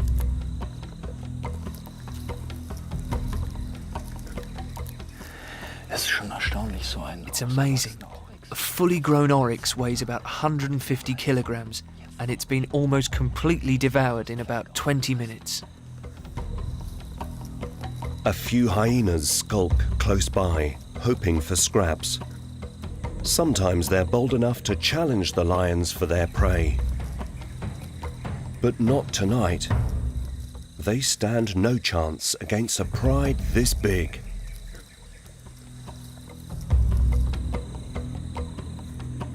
Eventually, the kings of the Kruger Park have had their fill and retire. They still seem reluctant to leave, even though they're completely full.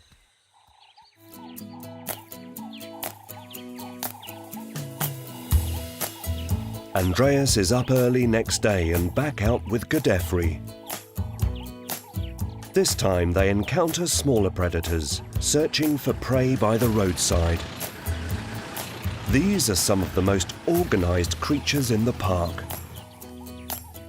African army ants won't be swayed from their path by anything.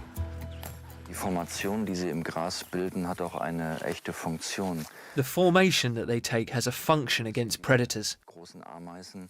A column of ants looks like a snake to a bird, so they rarely attack. Army ants are very successful hunters. Many of them are carrying a termite. That's their survival strategy. They break into termite mounds and steal their larvae to eat. This is a highly organised hunt. Wenn man seine Hand hier hinhält, if you put your hand here, nothing really happens. They don't even bite. You just block their path. They slightly lose their rhythm and have to resume a new formation. It's not true they don't bite after all. One of them just bit me. Das Ganze erinnert so ein bisschen an einen Raub. This whole scenario reminds me a bit of a raid by an army. They advance in order to conquer something and take the loot.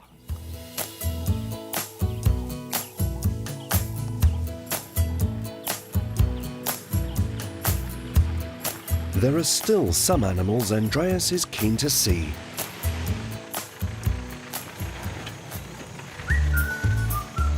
Luckily for him, it's hard for these particular residents to find a hiding place.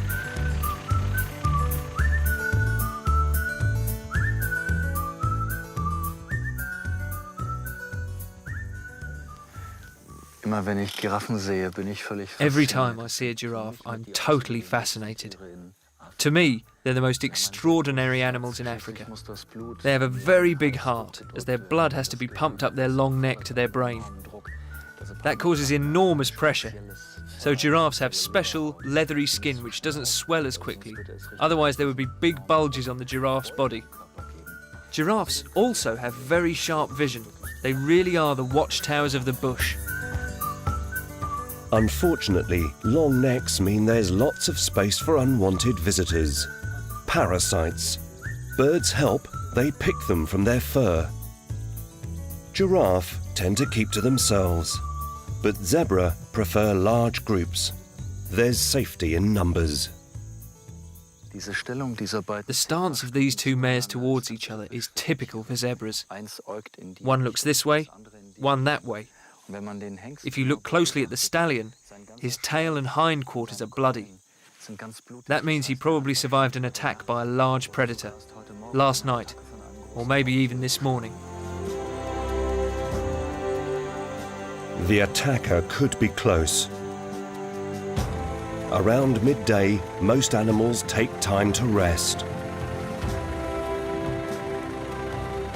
Some are in hiding, but others have little to fear. The hunter sits majestically in the shade. He is a fully grown male, but he doesn't appear to be hungry. It looks like he has his mind on other matters. He's got company. Those two really are in love with each other, or at least he is with her. The lioness is in heat. It lasts about 3 days, and during this time, lions mate very intensively, normally every 20 to 25 minutes. The male lion licks the female's fur to check her hormone levels. A special olfactory organ tells him if his partner is in the right mood. By lying on her stomach, the lioness signals her willingness to mate. The male takes his cue. Even Andreas is lost for words.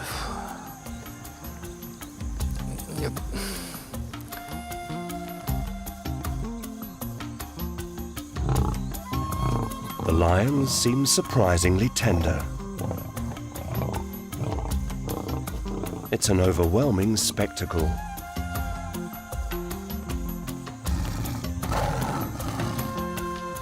After the physical effort, time to rest and relax.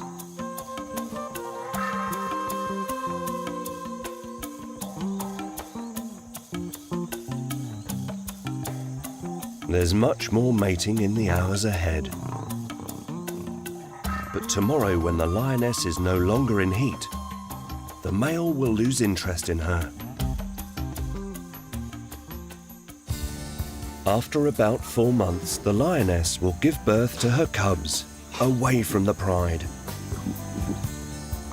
As long as the mother is lactating, her cubs are kept in hiding. Growing up won't be easy. Often, only half the litter survive the first year.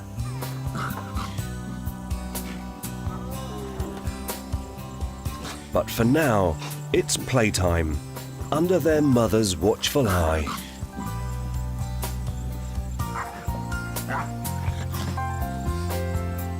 For Andreas, it's time to say goodbye to the cubs and to South Africa. The last 5 weeks were terrific. My head is so full of pictures, places, challenges, dramatic landscapes, interesting people, of getting so close to the large animals. It was a long trip, which has left a lasting impression. The visibility underwater is almost zero. With many highlights. In intense heat. What I'm doing here is prohibited. With some problems. I was this close, really. Stop, stop, stop! Pushing himself to the limit to get incredible views. The odd painful moment. Nur fürs Fernsehen. Only for television. Au! Rare encounters. Da kommt sie. Here she comes. Daring experiments. The hand's still attached. Ah, here.